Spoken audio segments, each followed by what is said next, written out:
Welcome to Mark Reed Atheism. I'm Mark Reed, and I have the pleasure of being your host for this medical marvel that is the debate dissection. Joining me today is Ember. Ember, welcome to the stream. I love to see you. I see that you're scrubbed up and have your medical equipment on, which Ready is for great. surgery. Ready for surgery. Yes, let's dissect this dead horse. Let's see what happens. But how are you today? Oh, it's all right. It's all right. When the kids caught whatever the heck I had a couple of weeks ago, but they're Oh, starting to feel a little better. So we did a little low key adventuring today. They finally got to right. meet the puppy who just made a puddle. I had a nice quiet house, and now I have to run the washer because puddle cleanup. Oh, I Say must lovey. admit, you're kind of your picture's lagging a bit. I think It maybe it's might mine. be the background thing. Let me see if I can just turn that off. I decided to play with the Yeah. virtual background, and I don't know, it just can't seem to keep up. I haven't gotten to that stage yet. You're way ahead of me, Amber. I got to admit, I've got to get a green screen or something, or I just I don't know what I'm doing. I don't know, but it's great to see you, and I'm doing well. I got up. Somebody had sent me a message that Darth Dawkins had been banned off the Modern Day Debate Discord, and somebody got a recording. That just made my day straight off the bat. Straight off the bat, woke up to that, and I was like, "Oh, that is grand." It's on Tom Rabbit's. It is quite funny because I work as an admin over there because I like to support debate communities and modern day debate and things like that. So it was actually hilarious that he got his ass banned in about 2 seconds. And I want to give a Well, big shout out to Caterpillar, who is an amazing person, and they are just awesome. So big shout out to you, Tapioca Weasel. It's good to see you. Alika, good to see you as well. This isn't. Somebody is asking, did this debate just happen? it's Not only like really. a No. couple It was couple days, maybe a week ago. a couple of weeks ago. And I've had it bookmarked for quite some time. It's just sort of I'm looking more around for debates that we can take apart and bench. No, Big Bad Mama, I love you, but no, get out of here. You, you, Then you'll you have to deal created with him. them. Right, you created him. You can keep him. Hey, listen, They, you all sent us Ray Comfort, so it's only fair. no, that is not true. That is not true. I know That he he's from came New from New Zealand. Zealand. Yeah, no, we sent you Ken Ham. That's what we Oh, did. I see how Yeah. it is. Yeah, hello, Kata. Kata, yeah, Kata is absolutely fantastic. Yeah, no, Big Pet Mama, no. But yeah, this is a debate on, do ethics depend on God? Apologia Studios hadn't put up anything for ages, and so when I saw the new thing, probably due to COVID, of course, but they do in-person debates. We were going to go for a couple of hours, depending on how we go. If we get sick of it, we're going to go end early. But yeah, going to see how we go. How does that sound, Amber? Absolutely. I got my sonic Good. screwdriver ready for the other kind of doctor work. Uh, The battery's nice. dead, so no sound Okay. effects. But it has Okay. a pen. It's kind of humiliating that you've got like more props than I do on my own I show. It's kind of how when dare I you upstage me, sir? when I was out with the kids, I was actually looking for a scrub top I could wear. And then I was Ah, like, really? that's a bit far for a one-time joke. Because I mean, All I've right. got the spare masks just hanging around from before. Yeah. Yeah, I've got the mask somewhere. I do like this segment though. I do like going through debates. This one's a bit more serious, but I haven't seen much of this. Most of it, I'm going to try out sort of my first reaction kind of thing, I guess. So I haven't seen this before. I've seen the All first right. part, and I thought I've got to do this one because you'll see it to say it goes sort of sideways real fast is an understatement. It really is very, very thing. And geez, what am I doing? I'm going to put a link for my wonderful co-host today, Ember, in the I'll pin it. So if you're not subscribed to Ember, they are doing amazing stuff over there. So Well, definitely thank you. drop a subscribe to Ember. It doesn't cost you anything, and they just I'm sorry, I'm talking about you like you're not here, like I'm just like just this Oh, person. it's all good. I suck at talking about myself. I'm the worst self promoter in the Right. Well, universe. I don't know. I think I might sort of challenge you on that one. Because if you didn't know, and that's something I got to remember to promote, which I'm terrible at. I'm just terrible at it. I do have memberships now, so if you did want to join Mark Reed Atheism, support the channel and get some awesome emojis and perks, that is up and running. So you too can do some emojis like this. Yes. Ooh, and you get the Y- fancy logo in different colors next to your name. yep. Yeah. And you know what? Honestly, that took me ages. I know that um, to somebody more experienced than me in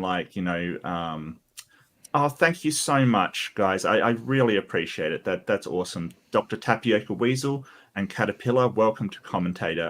I love you both. Um, Yay.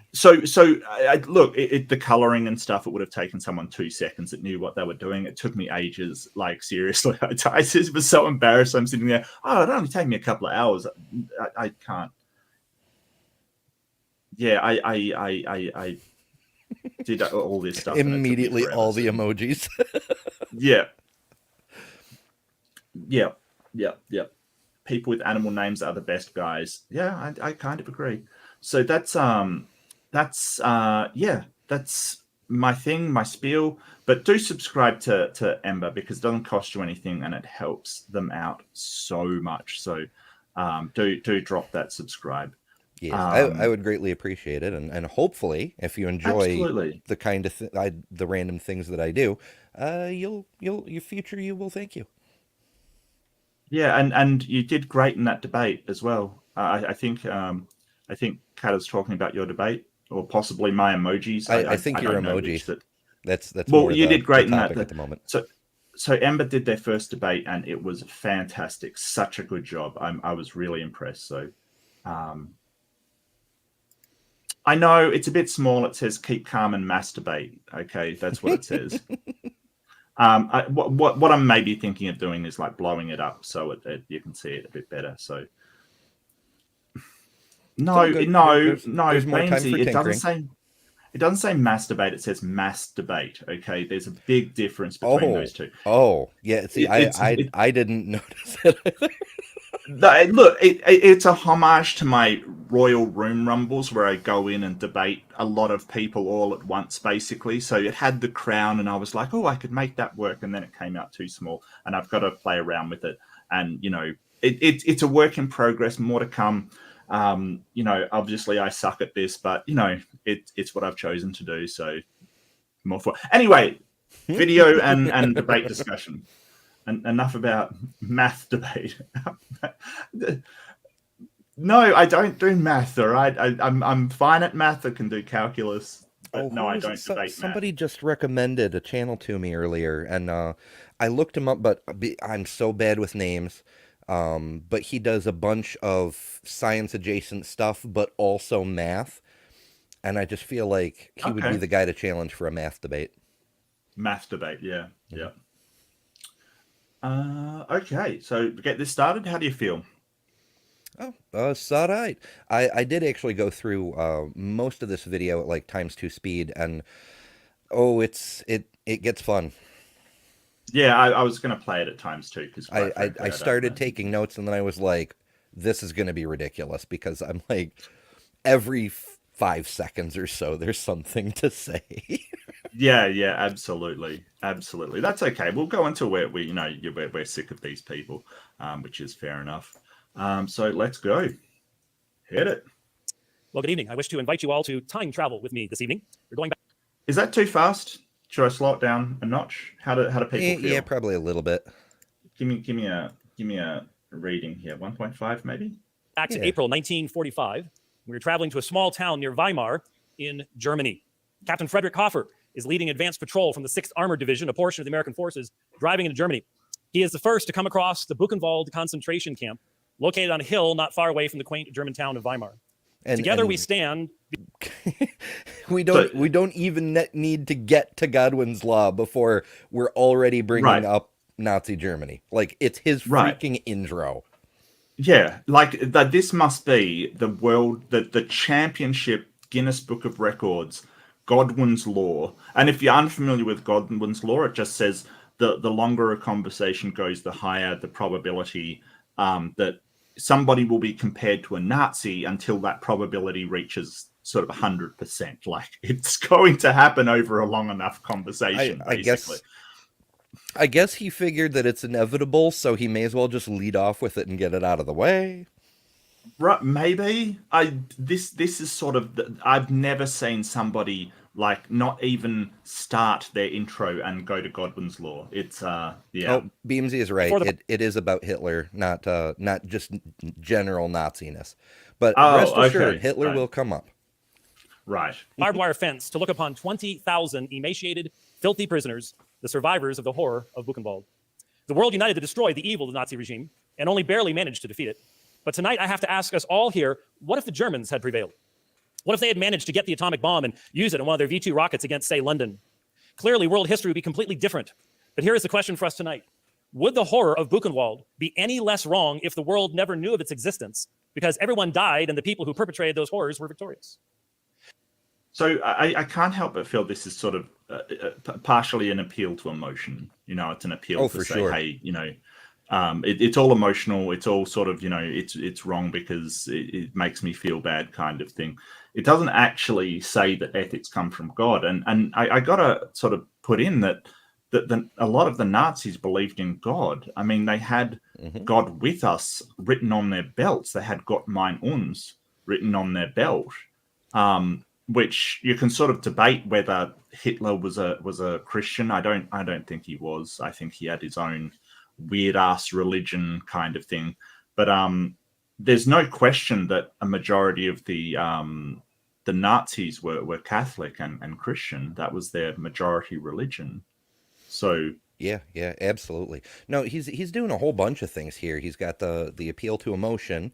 The historical weight of Naziness and trying to link it to non-Christianness. And I forget if it's him or the other guy, but in a little bit, he's going to like extend an olive branch to the atheists and be like, we would, you know, gladly side with you against all the other false religions. I wish they'd run with it, but that's for the future. But he's you know, he's trying to build on this idea that ethics can't be societal and subjective because the Nazis thought all this was okay. Yeah. Even though the Nazis were Christian, it kind of undercuts his point, but he's not going to go there. What I saw from watching just this brief part was that he's not saying that the Nazis thought it was okay. He's trying to claim that deep down inside they knew it was wrong, and I'm not convinced of that. I think that when you look at that book, The Banality of Evil, where that guy in Nuremberg was sort of... Anyway, I'll run the video and sort of address it when it comes up. I'm getting ahead of myself. We answer that question unambiguously and clearly tonight. Ethics and morality amongst mankind exist and can be known because men are made by God in his image. Every guard at Buchenwald was an image bearer of God, as was every victim.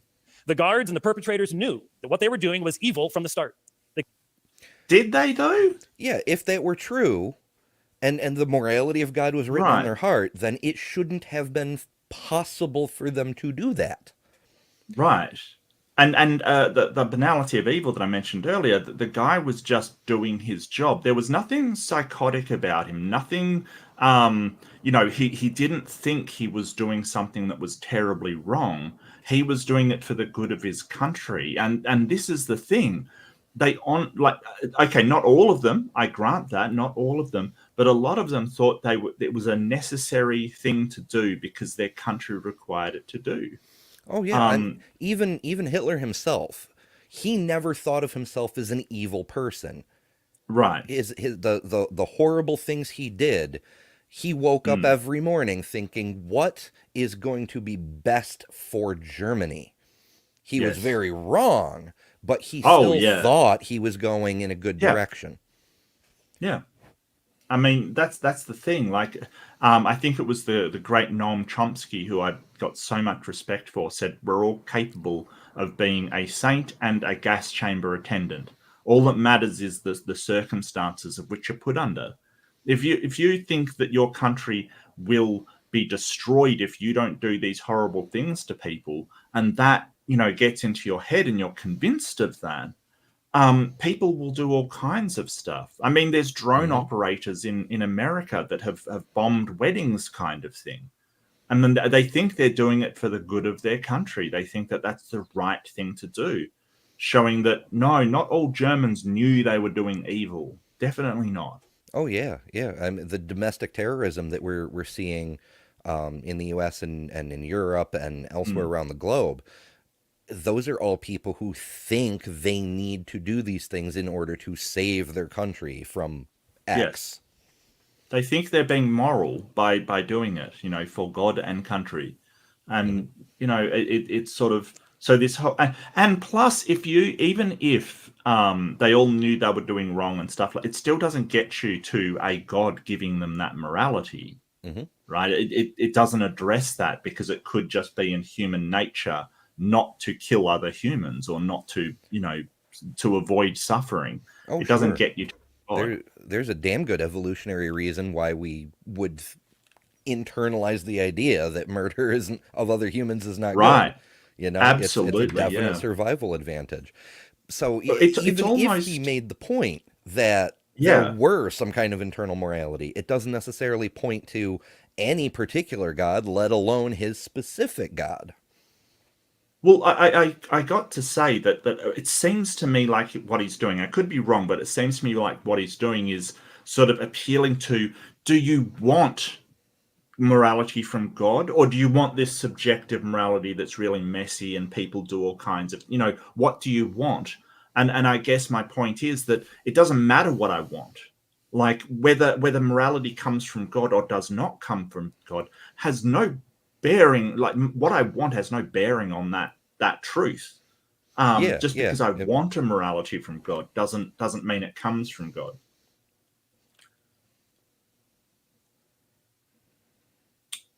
Um, Yeah, that's true. Night of the Long Knives, but did he think that that was best for the country? Did he take out all those people in order to get power, to make the country the strongest and most powerful country? You got to ask yourself. They could not escape their createdness, nor the witness of the law of God written upon their consciences. It did not matter that they were doing the bidding of the current government in charge in Germany. It did not matter their leaders had been proclaiming the Jews and others to be subhuman. What they were doing was objectively a moral evil, and the context could not possibly change that reality. We live in a time where the numbers killed by the Nazis are dwarfed by the massacre of innocent preborn children in plain-looking buildings safely tucked into our neighborhoods all across our nation. At the same time, our cultural insanity has overwhelmed us, where we now allow 8-year-olds to choose their gender. Is that true? Like, the more kids are killed in safely tucked in their beds than the Nazis? I don't think it is. I'm very skeptical of it. I'd need to see a citation. I was just thinking about looking it up, but I'd have to go to my other computer. Yeah, well, I But mean, I thought he was talking about abortion for a second, but then when he said safely tucked in, I'm um, are you sure? I'd like a citation for that, please. yeah, absolutely. But I also want to draw special attention how he said the dehumanization of the Jews and other undesirables, because that's going to be very important just a little bit later in his speech. Okay, okay. Yeah, I want citation for these children being killed. Like, I thought he was going to abortion, which is a terrible argument, but that makes Hmm. more sense, I guess. But yeah, this is And yeah. then proceed to mutilate their bodies and condemn them to a lifetime of disease and dysfunction. We cannot even attempt to answer the question, what is a woman or what is a marriage, without being called a bigot or a hater.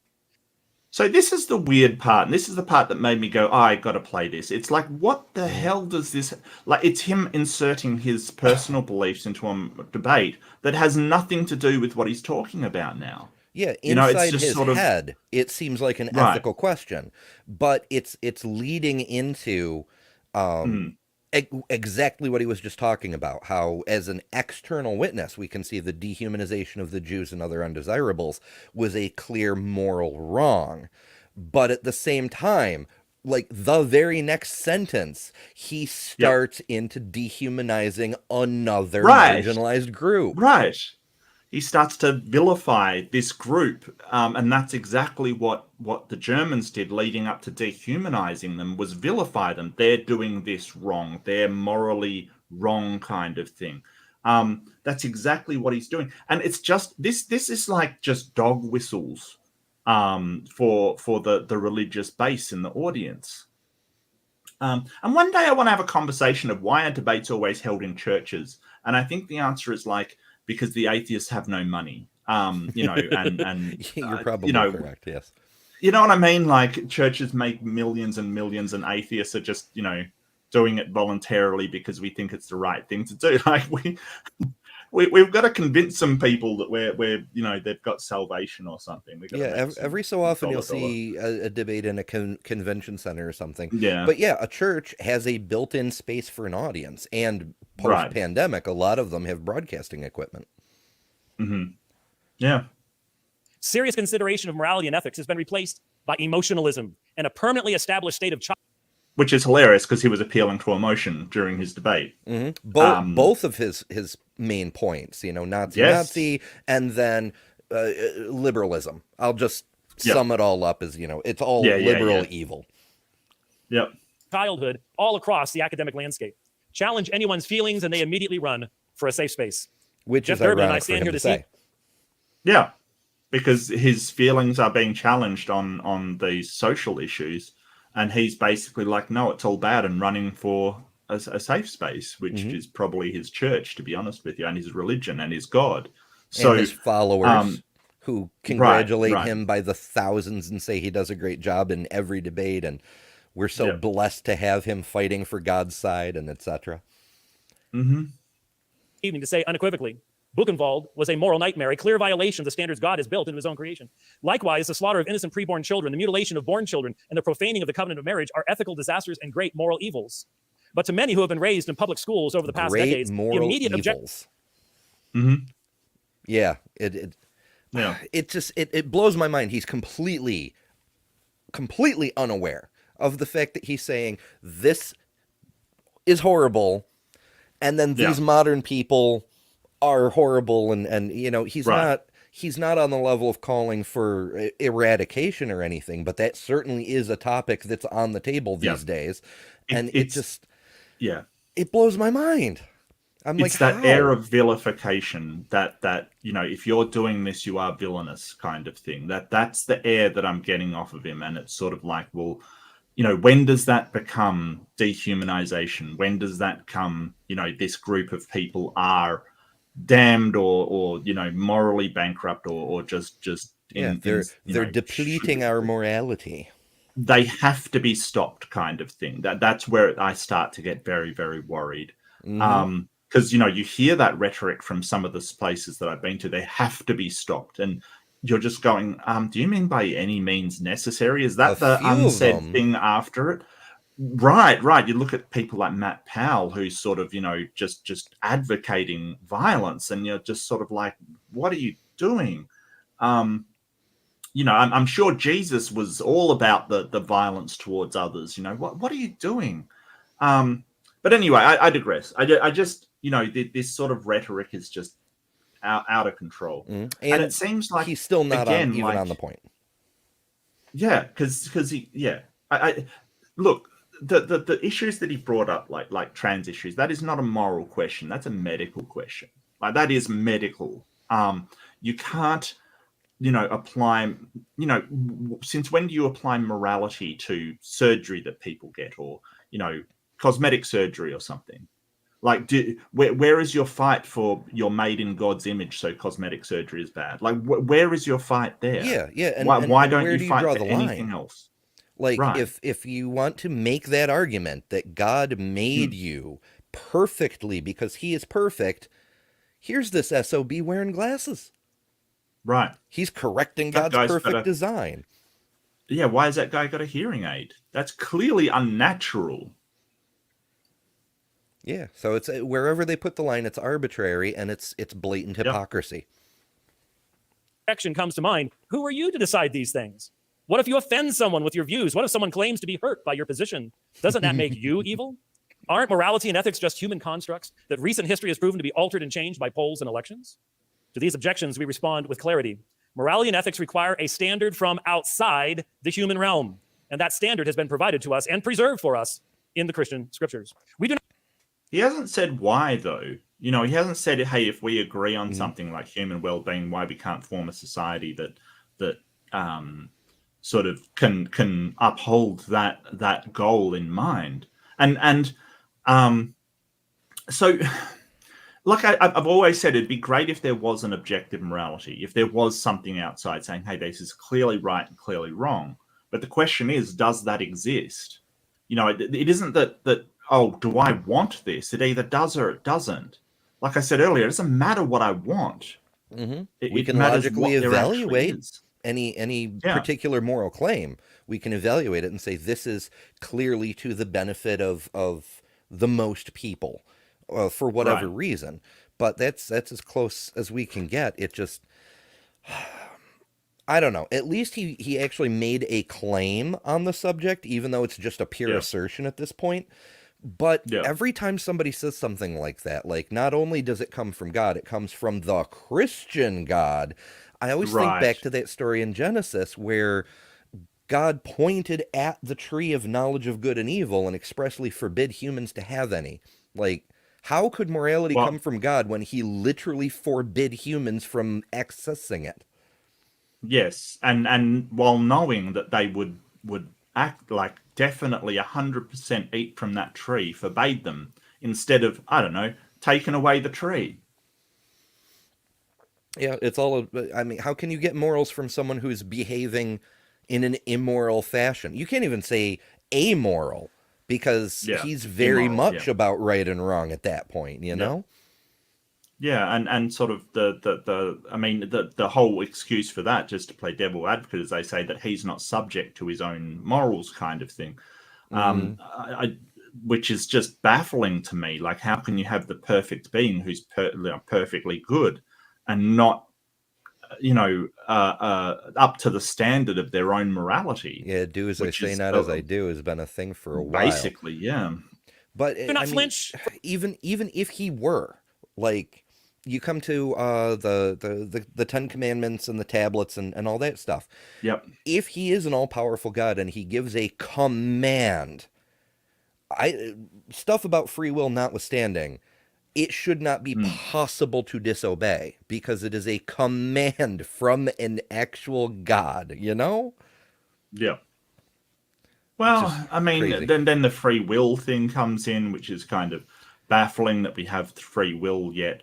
We he knows what's going to happen, so there's problems Mm, there. There's a lot of contradictory stuff when you start to talk about God, morality, and free will. A hmm. lot of contradictory stuff, and why that, if God wants us to be moral, why he doesn't take action to reduce evil.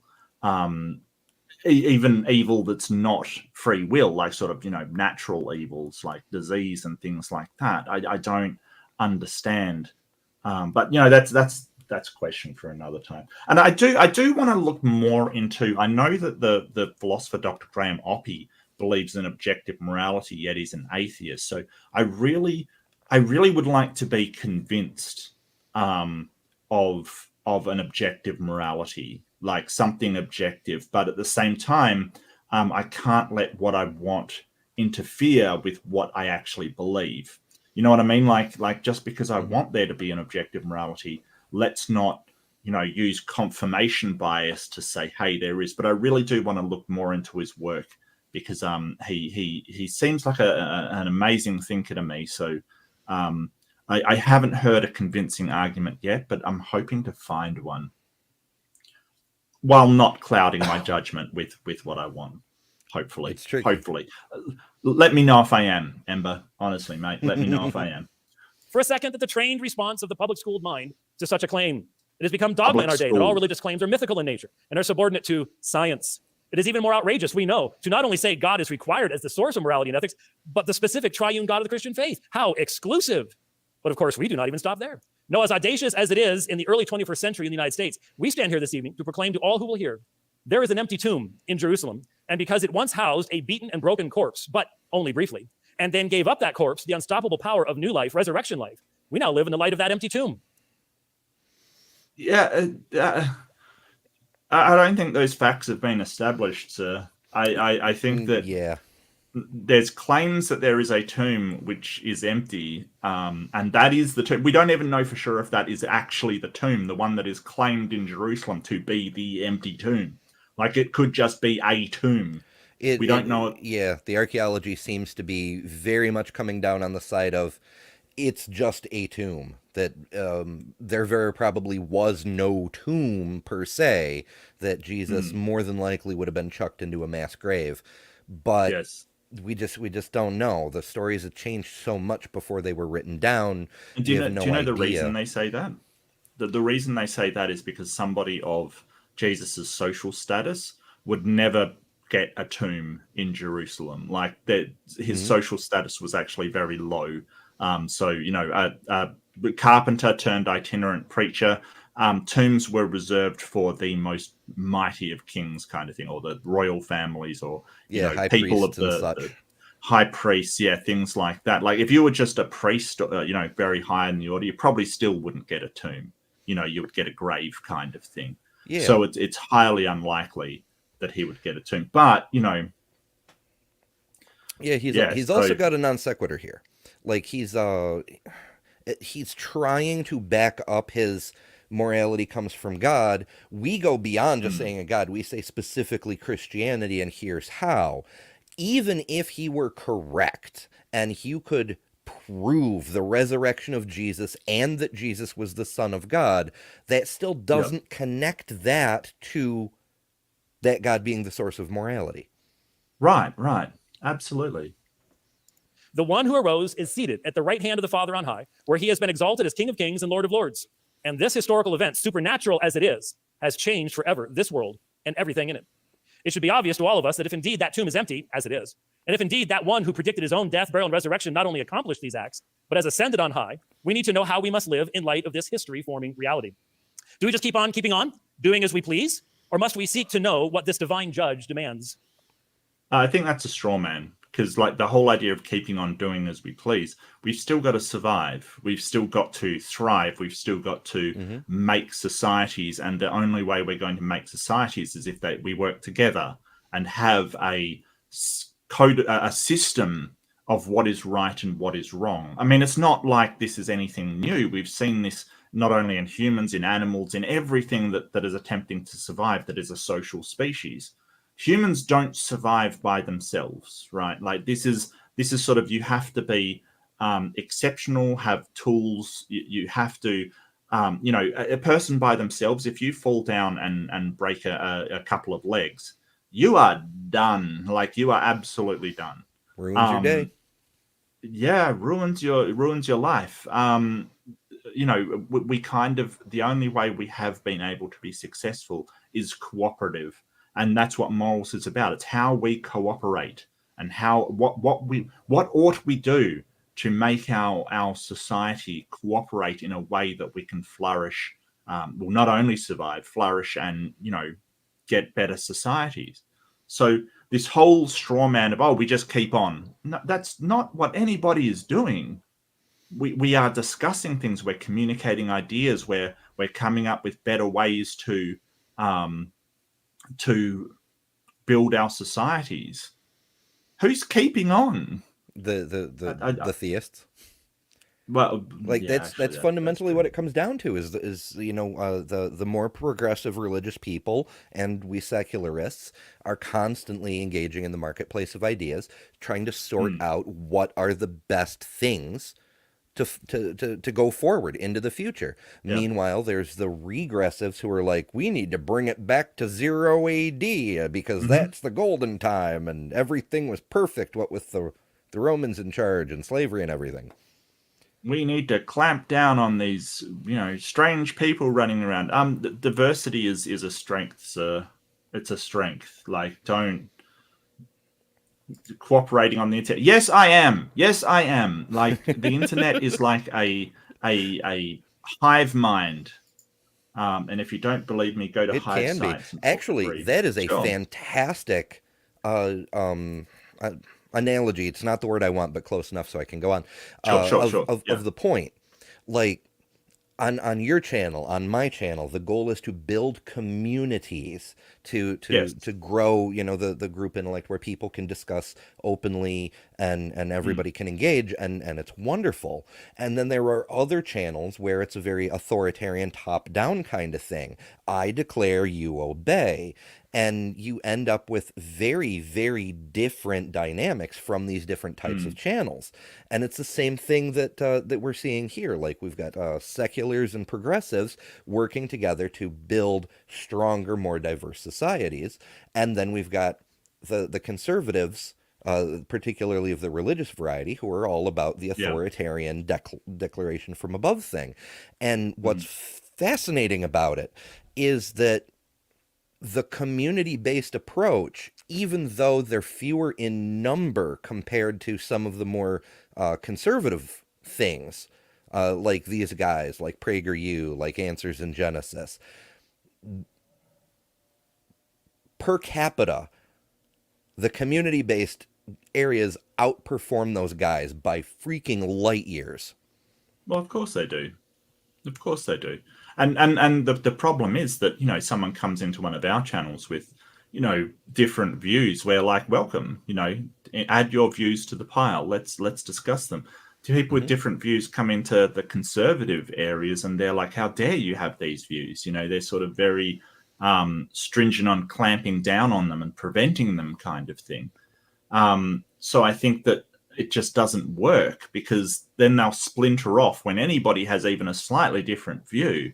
And then you end up with a room with Christians yelling at one another because one thinks you're saved forever and one thinks that, you have to do this, and this. It's absolutely ridiculous. I mean, Beamsy and I argue all the time. I still love the guy, like, come on. Come on. Of us. It is the Christian message that we can indeed know his standards and his law, and hence every moral and ethical system must be brought into line with that law. Long ago, one of Jesus' disciples, Paul, stood before the Greek philosophers at the Areopagus and uttered these amazing words, quote, "Therefore God, having overlooked the times of ignorance, is now commanding all men everywhere to repent, because he has fixed a day in which he will surely judge the inhabited world in righteousness by a man he has appointed, having furnished proof to all by raising him from the dead." We must feel the weight of this announcement even this evening. The resurrection of Christ from the dead is provided to all men, including all of us here, as evidence of the fact that there is a day fixed when God will judge the entire inhabited world, all who have ever lived or are living or will live. He will do so justly, in righteousness, and he will do so by the one who lived a perfect life, gave that life on Calvary's tree, and rose again the third day. Like, this guy is preaching now. He's Oh he's yeah, yeah, skipped from debating to preaching. But like, if you look straight at up his sermon. actual, yeah, straight up sermon, absolutely. But if you look at his chain of reasoning that has got us to this point, he's gone from sort of Germans bad, Nazi Germany bad, to progressive alternative lifestyles in our communities bad, to therefore Jesus resurrected and God going to judge. Like Hmm. the line is just, yeah, you're right. It's a complete non sequitur. It's just, there is nothing to connect the dots from Germans did bad things to God good and will judge. Yeah, he's not trying Where to convince anybody. He's just trying to get his fans to do right? the bobblehead thing. Yup, yup, yup. He's just Yep. throwing out the buzzwords to get them nodding along. But I did notice that just a throwaway line in the middle of his sermon, how he said all moral and ethical systems must be brought in line with that Yes. dictated by the Father on high. And I'm like, okay, so first of all, you are clearly making allowance that there are other moral and ethical systems Right. because they are not Right. in line. They are separate and independent from what Christianity says. Yes. And Or you second, wouldn't have to bring them in line, right? If they were already precisely. the same. You're right, right. And the second thing is, how do you not perceive that doing such a thing would be blatantly evil? Like, Right. you have your idea of good and evil, I have my idea of good and evil. I'm going to make you follow my idea of good and evil by Right. force. So Like, it's kind you're of a crossing a line, bro. totalitarian. Yeah, Hmm. it's kind of like a totalitarian, theocratical kind of Yeah, approach. Like he people with a different moral system that may be progressivism or liberalism or any of these other systems that sort of advocate for these other things, they're going to be brought in line with my religious belief on moral, which is just, you're right, that's actually scary. Well spotted, Ember. That's actually quite scary. Yeah, yeah, I think he we've heard that rhetoric before. uh-huh. It's from the very people he opened by condemning, I do believe. Hmm. Yes, the world must be brought in line with the ideals of a certain section of people. Hmm. Where have we heard that before? Okay, now we've done Godwin's Law, so there you go. I'm joking. If judgment is so central to God's purposes, as the scriptures reveal over and over again, then the standard by which that judgment will be made must be clearly known. And it is clearly known. Clearly, he Is, says. is he sort of saying everybody knows that, moral from immoral kind of thing? Is that what he's sort of saying? Yeah, yeah, it's that whole the moral code of God is written on everybody's hearts, but he doesn't Oh, that annoys me. even bother to cite the passage it's from. He just kind of makes a vague reference to it and just ends on it. Right. It's such a weak So presentation. do you think he's just dog whistling for the audience kind of thing? Like that implication just gets everybody up, like, yeah, it's written on your heart kind of thing. Like he's dog whistling for Yeah, that. because fundamentally it's just another assertion. He's just saying, Right. you all know that the truth comes from God, and I don't even have to back that up because it's just true. Yeah. Hmm. Like, you're in a debate, my Of dude. course it's true, Ember. Like seriously, like that's just a given, right? Like you don't have to argue for that or make any demonstration of your claims. Sure. Another big bad beard coming to the podium. No. I do notice that the beards are very uneven on this debate. I'd like to Mhm. see an even scattering of beards. Thank you all so much for being here and sacrificing your time and attention to this vitally important subject. I would personally Sacrificing. ask you all to pay Sacrificing, yes. Mhm. Yeah. very Loaded close language. attention this evening, not only to what is coming out of our mouths, that is the claims that we're making, the things that are coming out of us, but what we are standing on or carrying into the debate. I think I know what's coming out of them. I've got a suspicion.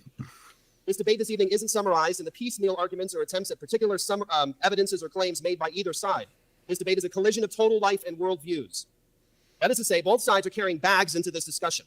These bags are the underlying assumptions or presuppositions that come from our worldviews. They are either bags filled with cash that we can justifiably spend to purchase the emotions that we draw on when decrying evil or calling anything evil, or on our appeals to logical consistency we demand, or the necessary rules to have integrity and not lie to you in this debate, or the appeals made to human value and dignity. Just consider what's happening in front of us all right now. Our opponents, I think, are very brave to enter into a public debate attempting to provide a foundation for ethics from their worldview. Here we have two men who are variously identified as devout atheists, humanists, who have claimed that there is absolute Most language, devout atheists. What's a devout atheist? I don't- noticed that too. I was like, that's interesting. He's kind of smuggling in that implication that atheism is a religion, and He's a religion, yeah. he's also setting the stage. How his talk about carrying in bags, like he's Mhm. he's clearly stating that he's using presuppositionalism, but he's trying to make it a whataboutism, like they're gonna do it too, like pre-poisoning the well kind of thing.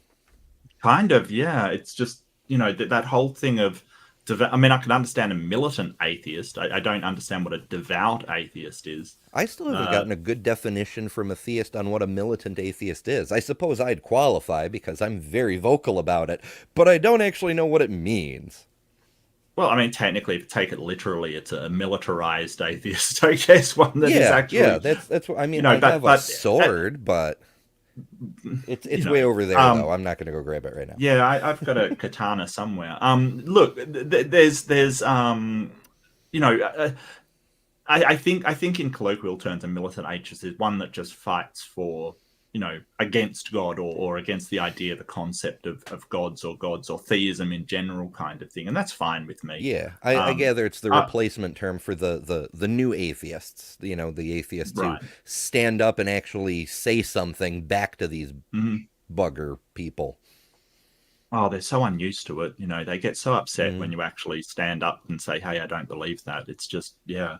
I don't know why. I mean, it's just, if you get to stand around and preach that, your God is real, I should be able to stand up and say, "Hey, I don't believe you," and I Mm. don't see why anybody should. I don't Yeah. understand why that's so contentious. And it's so fascinating to me how they do the whole snowflake hide in the safe space thing. It's the same projection we see from general conservatives. How Yeah. whatever they what is it? Somebody said every accusation from a conservative is secretly an admission. I found that fun, but it's nobody's even coming up to these street preachers and saying you're wrong. They're just saying I Mm, don't believe you. And just yes. not believing alone is a deadly insult. Mm. It's fascinating. Yeah, it's incredible. Like, and why does God need anybody to defend him, militantly or otherwise? Like, if somebody says that you're wrong, you can just go, "Well, God will sort you out." But I think Hmm. I think they get upset, and this, of course, is not the same for everybody. Of course, people are different. Christians are different. There's Oh, different people sure, out there. sure, yeah. I've met a number Yeah, of Christians, even ministers, pastors, monks who are just yeah, they're almost zen about it. They're like, I mm, believe I know the truth, and I don't need to convince you because right. we're Yeah. all gonna find out someday, you know?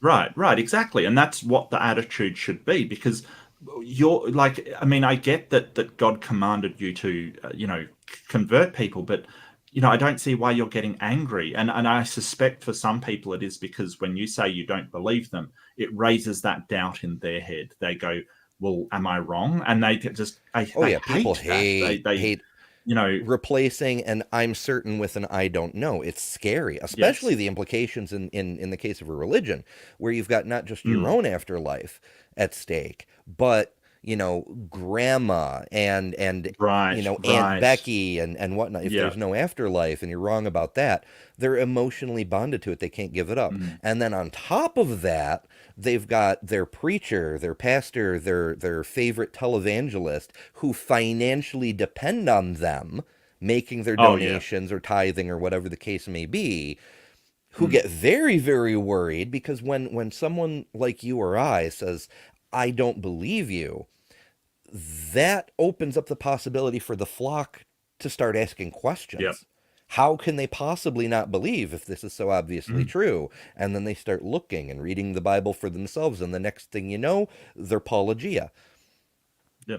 And what I've noticed through my time on YouTube and through some of these rooms is they're like, a question is sort of, how can they be a good person? They seem like such a nice person, Hmm. kind of thing. And it's like, yeah, but because you don't need God to be a nice person. You can be a good person without God. And that is weird to them. So Yeah, um I'm that's another one. reminded And of so the. that raises that cognitive dissonance. Like, you can't be a good person unless you believe in God. And there is a person who obviously means no harm and is not going to harm you and not going to harm you. It raises that Hmm. cognitive dissonance where you have two ideas meshing in your head. And I think that's where the atheist movement just loves to be. You think this thing and it conflicts with another thing you think. Yeah. That's the two Double ideas. think is what you're talking about, and that's funny to Right, me right. because we've got a. I don't know if he's still there, but we had Binge Thinker in the chat, and his profile picture is Big Brother from 1984, where the term doublethink came from, and Oh, I just nice, absolutely love nice. that. But yeah, you have this idea that a I person can't be atheist and be good, and it's because of the converse. A person can't be a Christian and be wicked. Right. which it's not even about atheists. That is a relic from all the various CSA scandals all the various churches have had. Mm. Oh, the priest couldn't have done this to little Billy because he's a Christian and Christians are automatically good. Well, he's a representative of God too. Like God Mm, selected him for that position. So why would God put him in that position just to do all these horrible things? And it was especially bad for the Catholics because their idea of the church is so ingrained with the church can do no wrong that it was just sort of, those two ideas cannot live together. Like, what a priest has done and this idea that priests are chosen of God just cannot, you know, yeah, yeah. but Binge Thinker is awesome. I love Binge Thinker. Hello. I didn't know they made a movie. I've read the book, of course. I've read the book. Oh, But I yeah. didn't The know the George book is Orwell. better, of course, but the movie is fantastic. I mean, It, the I think climax my is perfectly executed. It's absolutely a oh, good cinematic stuff. masterpiece. Well, I think my favorite George Orwell was actually Animal Farm. I loved that book. I thought it was amazing. Just incredible. Um, but that's neither here nor there. Did they make a movie out of that one? Not that I've seen, but it wouldn't surprise me if they Right. did. Yeah. It put a whole new spin on Babe kind of thing. If the pigs are revolting. Yeah, I had weird feels about that book. It's completely off topic, but since we're Oh, here, sorry. Yeah. as you Look. know, I Yeah. grew up on a farm, so when I'm reading the story and I get the point, but at the Yeah. same Yeah. time, I'm like, the pigs lead a revolt to kill the farmers, and I'm like, well, Oh, hold yeah. on now, Hmm. I'm taking this a little personal. Like, what do the farmers ever do to you guys? I mean, you know, the whole slaughter the animals for meat thing, but we didn't actually do that on my farm. The rule was once it had a name, it was no longer food. Oh, okay. Yeah, so Interesting. most of the older animals were just pets. Like the chickens weren't there to be chicken; they were there to produce eggs for breakfast, that kind of thing. Yeah. Yeah. Well, I mean, I recently joined a Discord vegan server. I want to go on there and see, put my ideas up against theirs and see what happens.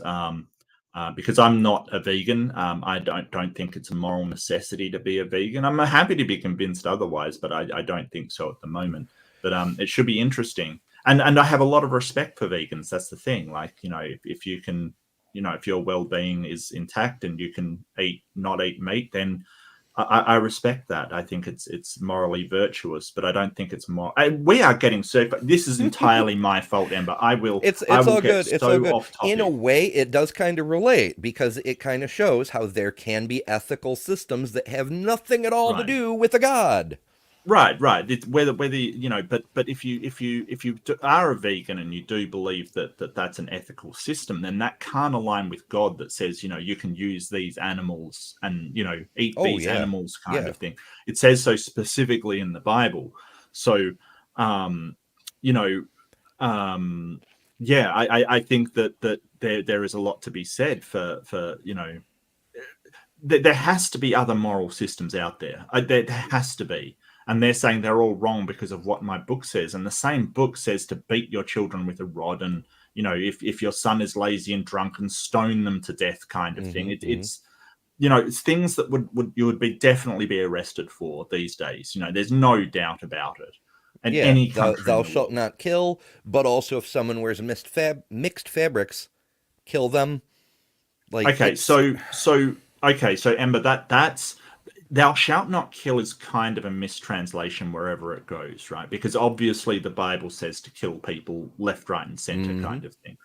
So it's more accurately translated as thou shalt not murder, right? That thou shalt not kill outside of the law kind of thing. That is way more accurate. I suppose that's And fair. from the translation, it kind of people have different translations. Different people disagree on different translations, but it only seems to be do not kill your tribe kind of thing, like the Hmm. Israelites kind of thing. It doesn't mean don't kill anything, like don't kill at all, because It's obviously they ate meat. it's a of the people kind of thing. Like there were a whole mess Right. of I don't know about the Israelites. I'm not an expert by any means, but Yeah. ancient European cultures, for instance, every tribe considered every other tribe they're human, but they're not as human as we Right. are. Like, we're the special Right. people, and I mean, they might marry in and get to become the special people, Mm. but they're not inherently the special people. So like, Right. we don't kill each other. We don't hurt other Mm. special people. But it's perfectly fine to kill the other humans and take their land Right. because they're not special Oh, people. absolutely. Yeah. Yeah. Yeah, exactly. And it just sort of shows that our even our ideas of what is killing and what is murder and what is all of these things have changed over the years, kind of thing. Um, our ideas of even what it means to strike somebody, right? So Mhm. back in those days, if it was a completely different concept. Nowadays we go, hey, you've assaulted somebody if you spit on them, because we know that that can transfer disease, it can be harmful. Mhm. It is a horrible thing to do to somebody. So our ideas have changed with our knowledge. So this whole idea that the moral system of God is this overarching thing that can evaluate everything, it is absolutely ridiculous, Yeah, well, because it they it didn't goes know. to the first dude. I think he said something along the lines of the unchanging, never Yes. faltering morals of God, something like that. And yet we Yeah. see within our societies there is a clear evolution. Like there was a Yes. time, I don't know about Australia, but in the United States, up until sometime in the early mid 1800s, when guys would get into fist fights, shortly after dueling with pistols went out of style, which still Yes. not actually illegal in several states. It just is out of That, style. But anyway, the fist fights, yep. they'd pluck each other eyeballs out. Hmm. That wasn't illegal at all. Yep. And now we're so far past that. It just Yep. clearly this Yeah. No, it stuff happened. evolves. It happened in Australia. There's sort of dueling laws still on the books, and it gets applied to basically people challenging one another to fights. That's illegal to do. You can't say, "Hey, take it outside and let's have a fight about it," kind of thing. That is now illegal, because people were doing exactly that. They'd get into an argument in a pub. Oh, let's go outside and have a duel, kind of thing. Hmm. And of course, the police have to clean it all up, and it's bad for society, it's bad for everybody, bystanders hurt. It's just a terrible idea.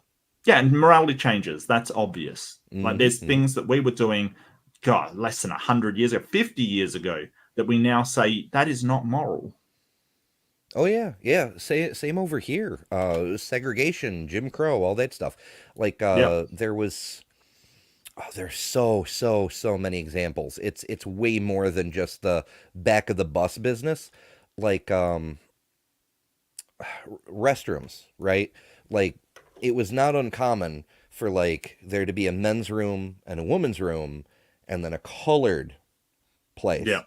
And the colored place often wasn't actually a room. It was a trail down to like a stream or the woods out back or something. And there was like a bucket, like not even a Wow. full outhouse to protect you from the rain because, Yeah. you know, the coloreds are not people and, that sort of thing. And that's just the way people thought. And it was part of that whole Hmm. dehumanization thing. And And it was moral. well, I don't, No, I I mean, they think, thought it was yeah, moral. They not that not. I'm not saying it's moral now. I just that was society's idea of morality, and we can sort of it point was to a that. And moral okay. I don't know. I think you could make a case that it was a moral plus. Like, we don't want the coloreds contaminating the white right, bathrooms right. with their colored germs or whatever. Or actually, it was probably more along the lines of the trans panic we're seeing now. We don't want colored people in the whites' bathrooms Mm. assaulting the innocent white people. Yeah, exactly. Which is, this is what gets me. The arguments against the trans people now, they're old arguments. They're so old and used, and they've been applied from everybody from blacks to Asians to Islamic people to, they're the same arguments. We're not Hmm. seeing anything different about them. They've just got the new boogeyman to scare all the Christians about, the new things coming. It's been applied to the gay people. It's been applied to Asian people in my country. It's been applied to Islamic people in my country. They're going to come and they're going to destroy the way of life that we have built up and worked so hard to, come on. This has been said for tons of different groups, and it's never been true. Anyway, I'm just ranting now.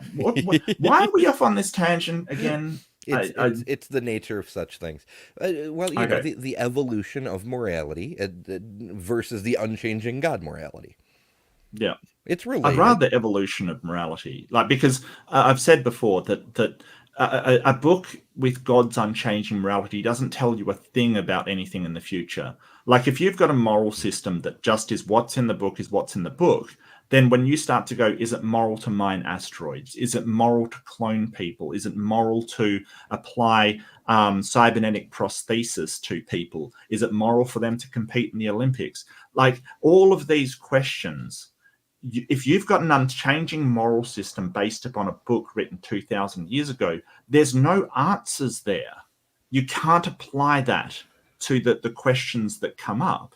All you can do is fight about these passages and extrapolate them into what you want. There's no answers. But if we have a good moral system that is sort of, based upon the well-being of humans and the flourishing of human societies, we can go, is this thing good for that or is it bad for that? We can apply that, right? And with scientific research, we can find out if it's good or bad for those goals. And we have a system that can be applied. Bible won't tell you anything about asteroid mining. Hot take. You heard it here first. Yep. Absolutely nothing supernatural. That is nothing outside of the natural, physical, or material universe, who believe that humans exist on a continuum of purposeless, meaningless, time and chance acting on matter. Human beings, according to their most basic ontology or metaphysics, are the descendants of bacteria and fish, alongside... Yeah, so here's the second round of dog whistling. This guy doesn't like evolution. Mm-hmm. Yeah, he's just throwing words into his opponent's mouths. They're going to tell you that we're just, space dust. He get to that in a second, but yeah, it's all pointless according to them. Well, how about you let them say that? Right. Yeah, he's sort of bearing the lead a bit. Yeah, but this is the thing. He's trying to strawman what they're saying because their morality doesn't come from bacteria. It comes from social species, which is way down the chain from bacteria. Nobody's saying that bacteria are necessarily cooperative. Like nobody's even trying to argue that. It's what happens when we get to, well, if we don't cooperate, we don't survive. That's the interesting question. That's where we come to, what can we do to survive and flourish in this very, very hostile world around us? Other random results of evolutionary processes. We are bags of purposeless stardust, to quote Carl Sagan, one of their patron saints. And I take issue with that. Patron saint, yeah. Well, no, actually, I'm good with him calling Carl Sagan a patron saint of science or atheism or whatever the hell he wants to.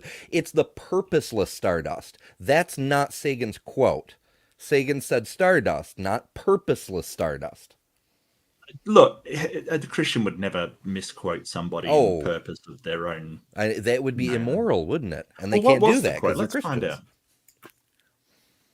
Yeah, didn't he just say we are just like sort of the product of stardust kind of thing? Like, he said it in a few different ways. Probably, I can think of two places that it's most famously put.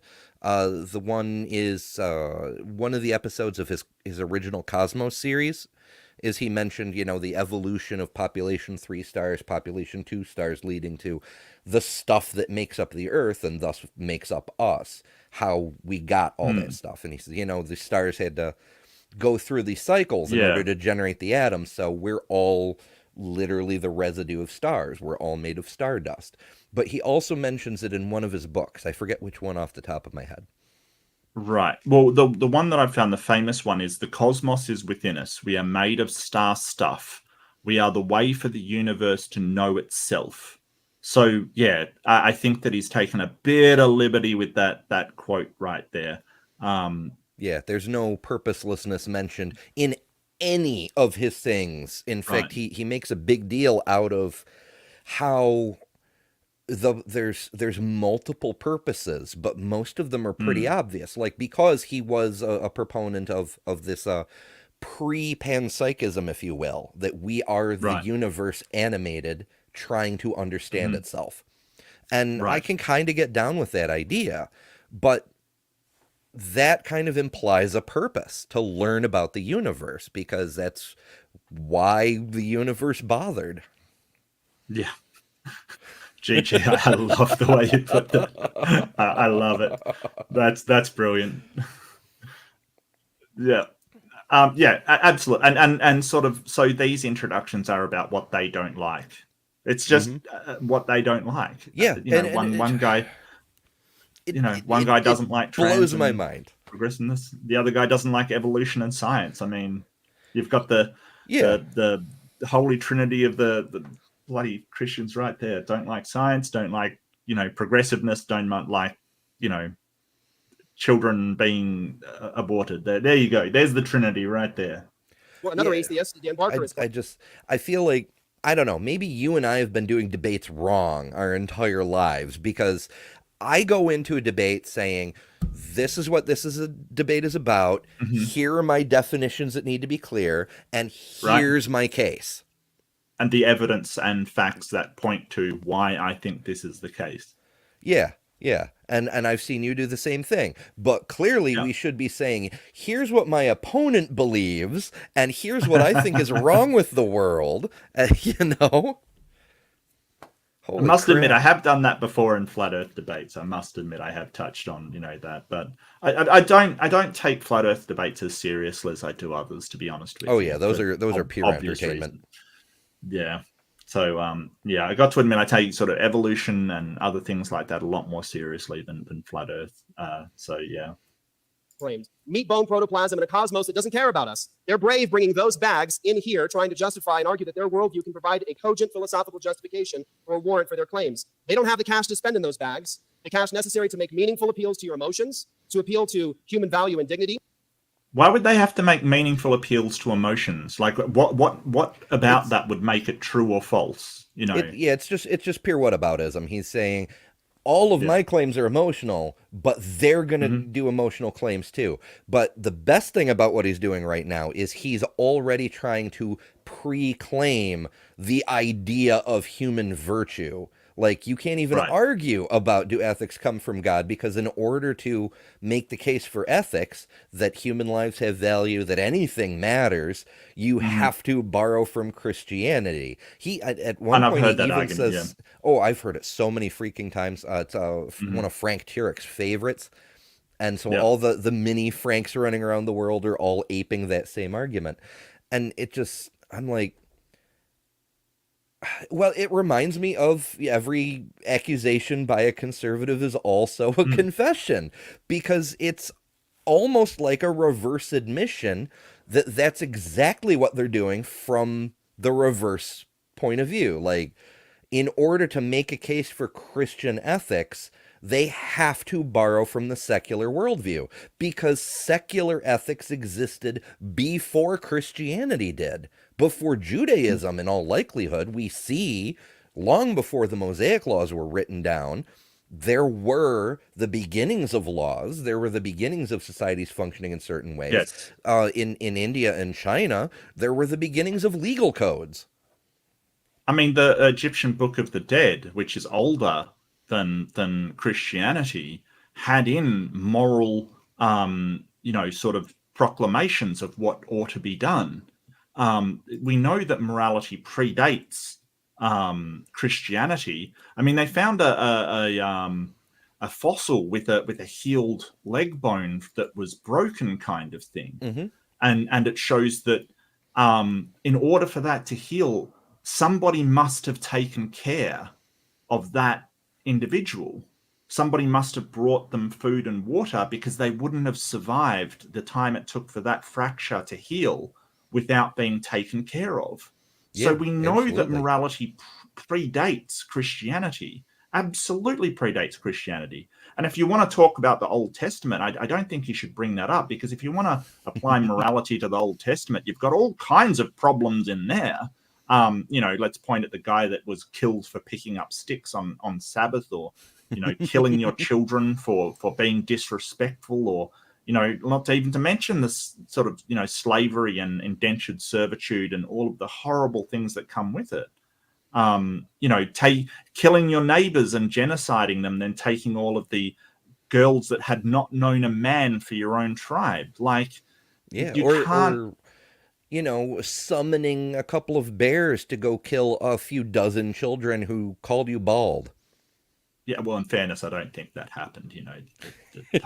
But don't forget, they were she bears, specifically she bears. Yeah. For some reason, I don't know why. The extra detail proves it's true. That's how that works.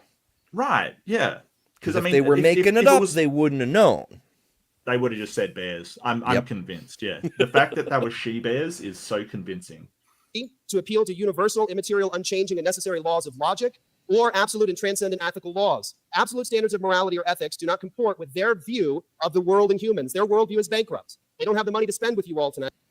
Oh, he made a big mistake because he mentioned absolute standards. Mm-hmm. Like, so if you talk about absolutism, absolute morality means that they don't change. So what was moral back in the Old Testament days has to still be moral right now. Mm-hmm. That's the thing. And his Jesus backed that up. He said, I'd come not to change one jot nor tittle of the law, or however the hell it's written.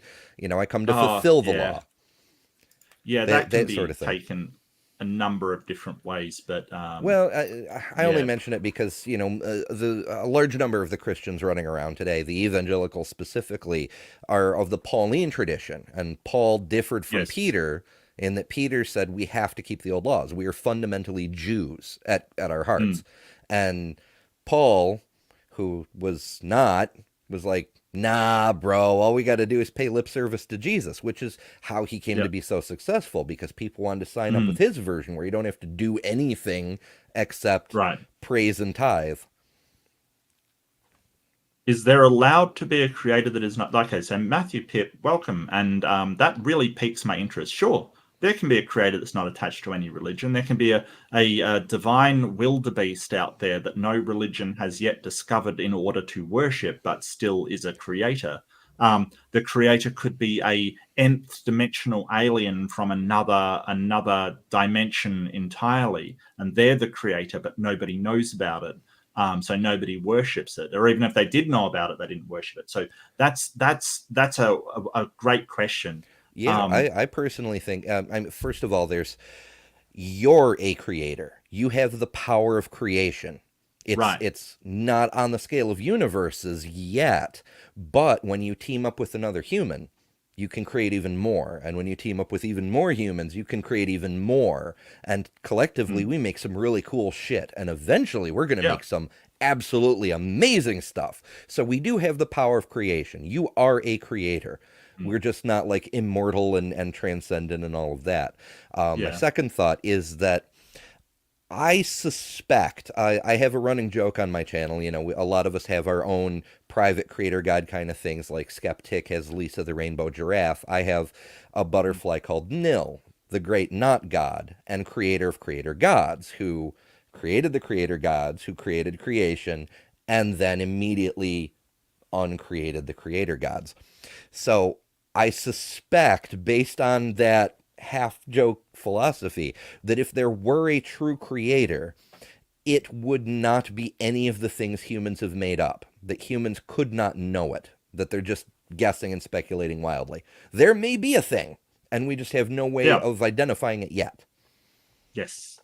Oh, and the whole idea that, if you're transhumanist as well, you think that sort of humans can transcend humanity and become like gods. Certain elements of transhumanism think that we have the capacity to be gods. So, that question, is there allowed to be a creator god? I think it's sure. Whatever the reality is what's allowed. It doesn't speak to what is. But Ember and I are creators. We're creating something right now with your help, Matthew. So it's not the universe yet, but we're a small channel. Give us time. We'll get there. It takes a minute. It takes a minute for sure. You could also make the case that all the gods that humans have made up, the religions, they use the name, but they lose track of the message within a generation or two. Like, every major religion has gotten really off the track the founder put it on within a couple of 100 years. Well, I mean, there may be one sect or denomination still following that original track. We just don't know. And because our methods of communication are so imperfect, it just splinters out into denominations who all disagree with one another over what the original message actually was. And we've got no way to tell if any of them are correct. But they can't all be correct. You can't have, when you're talking about soteriology, or if you're saved by works and saved by grace, like those two ideas are mutually incompatible. They cannot be the case at the same time. So you would think that a God would understand that our communication methods are incredibly flawed and do something about it. But obviously, if it was humans that made it up, that's exactly what we would expect. Oh, but there's a cover for that one too. According to the Tower of Babel story. Oh, yes. God is the reason we communicate imperfectly. He wanted it that way. It's probably a test or something. A test, yeah. Right? However, they will make claims. They'll assume human value and dignity, the demand for honesty in this debate, the principle of induction, or the uniformity in nature to examine evidence and trust the basic reliability of sense perception, and they'll demand the need for consistency and holding to the law of non-contradiction. However, in doing so, what they'll be doing is sneaking their hands into our backs. No. It's the same thing as with the emotional thing. Is he's trying to preemptively lay claim to the laws of logic and empiricism and the philosophy of science and all of that. And it's not even the level of an assertion. It's like a underhanded... It's a presupposition. Yeah. It's a presupposition. It is the number one precept thing to do, is basically say morality comes from God. This, everything comes from God. Intelligibility comes from God. We're claiming this, and you can't, if you don't have God as your reason for intelligibility or morality or any of these other things that I've discussed, then you can't use them. I'm taking that away from you, which, the whole idea that you need to acknowledge God for your senses is ludicrous. How did you get there? And if your senses, because basically when I consider my senses, I say, well, I don't know where they come from. They just are. I just experience them directly. They are my senses. I don't have a choice about it. Like, I can't turn my senses off. Listening to this guy, I wish I could, but I can't, right? Yeah, I've had tinnitus. I know what I want to turn my hearing off sometimes. But it's not just incredibly dishonest. Well, I just want to say one thing quickly, that I don't make a claim of where it comes from, but you're saying it comes from God, and you're going to have to back that up with more than just the assertion that it does. Sorry, go ahead, Ember. Yeah, it's presup. It's problematic in a number of ways, and he's going to make excuses. Oh, we all presuppose certain things. We do, sure. But we can agree on common things that it makes sense to presuppose, like the laws of logic make sense. Or the senses are real, if not 100% accurate, they're real. But if he's going to presuppose right out of the gate that the laws of logic come from God, the intelligibility of the universe comes from God, all these things come from God, why is he even in the debate? Because he's literally just stating as a presupposition, ethics come from God. And it's not even they come from God, prove me wrong. It's this is a presup and there's nothing you can do about it. Like, why are you even debating then? Like, why are you here? And the whole point is that, the whole point is that you can just presuppose that ethics come from naturalism or nature. You could just presuppose that and then go on your merry way. Yeah, and now how are we to tell which is correct? Now we got to talk about it. Yeah, so that doesn't get you anywhere. You can't just presuppose the answer to the debate at the start of the debate and then say the debate's over, which is basically what he's doing. He's trying to, yeah. It's Yeah. not even. It's like begging the question, but way more infuriating.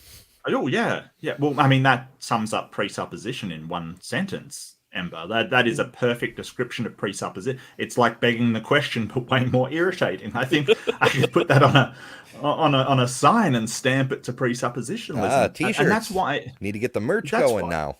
Oh no, I can't even get the bloody emojis going, much less the merch. I mean, okay, people who are watching this now or in the future, leave a comment telling Mark if you want him to get on producing some merch.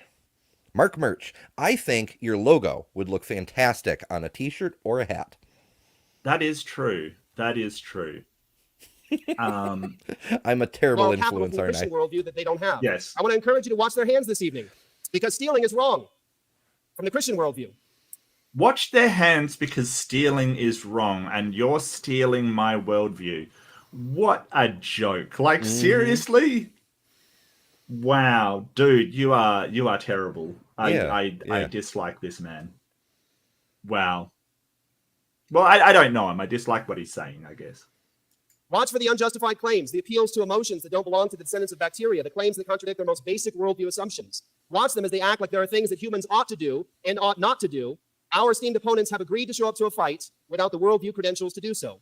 Respectfully, you don't need Christian ministers to tell you that. Dr. Will Provine, the now deceased and renowned professor of biological sciences at Cornell University, a man who shared their worldview, he held the same bags as them, once said, quote, "Let me summarize my views on what modern evolutionary biology tells us loud and clear. And I must say that these are basically Darwin's views. There are no gods, no purposeful forces of any kind, no life after death. When I die, I'm absolutely certain that I'm going to be completely dead. That's just all. That's going to be the end of me. There is no ultimate foundation for ethics, no ultimate meaning in life, and no free will for humans either," unquote.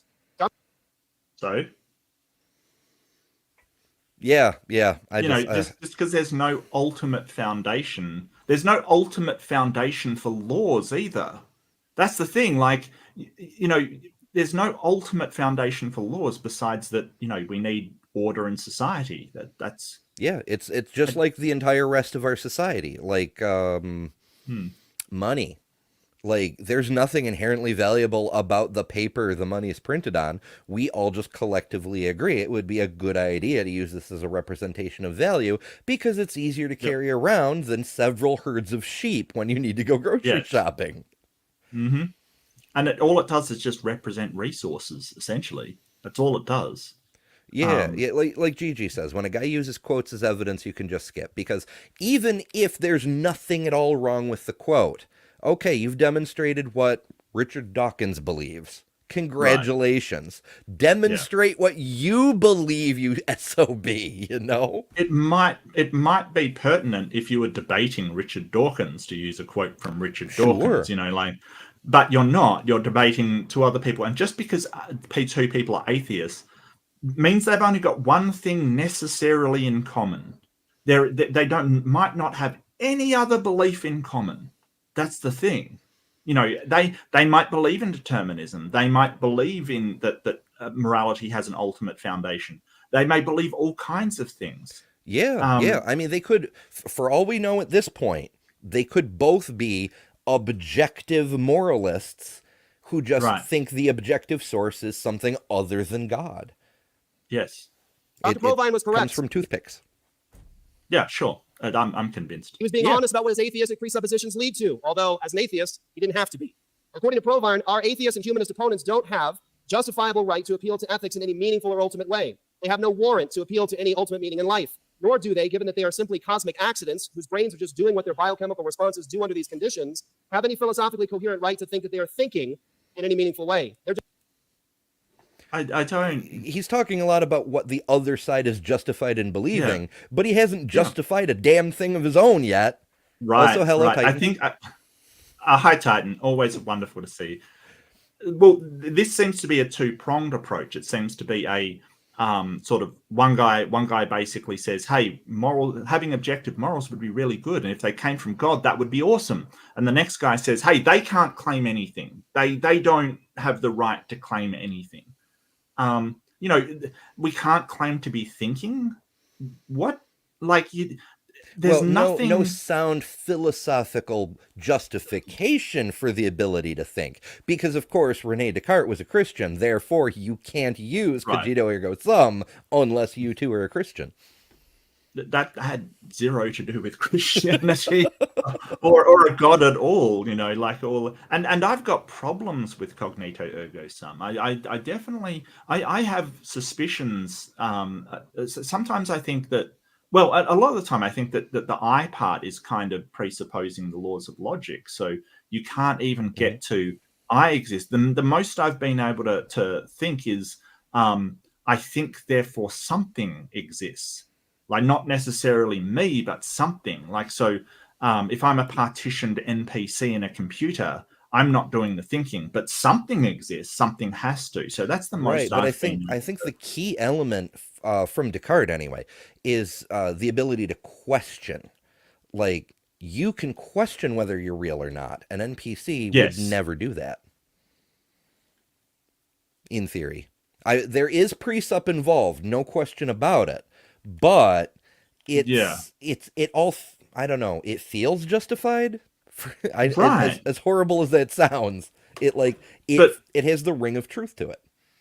but what if you're not actually really questioning that you exist? You only think that you're questioning that you exist, and you've already been pre-programmed to keep on going with this facade of illusion. Look, we're getting way off topic and into hard We are. solipsism. And as much Hey, as I if we enjoy solve this hard solipsism tonight, we're up for some prizes.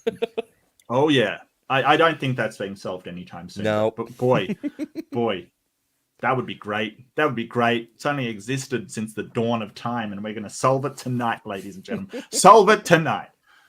Just dancing out their DNA, as Dawkins has said. On the one side tonight, cosmic broccoli. On the other side, image bearers of God, of the true and living God, the only eternal God, human beings with value, dignity, and purpose, who reflect the glory and power of the triune God of Holy Scripture. Make no mistake, we are not. Those aren't equal comparisons. I have a suspicion that cosmic broccoli and the image bearers of God, you're trying to load the language there a bit. Oh, for sure. I personally, I enjoy cosmic broccoli. It's like regular broccoli, but stellar. And Stella.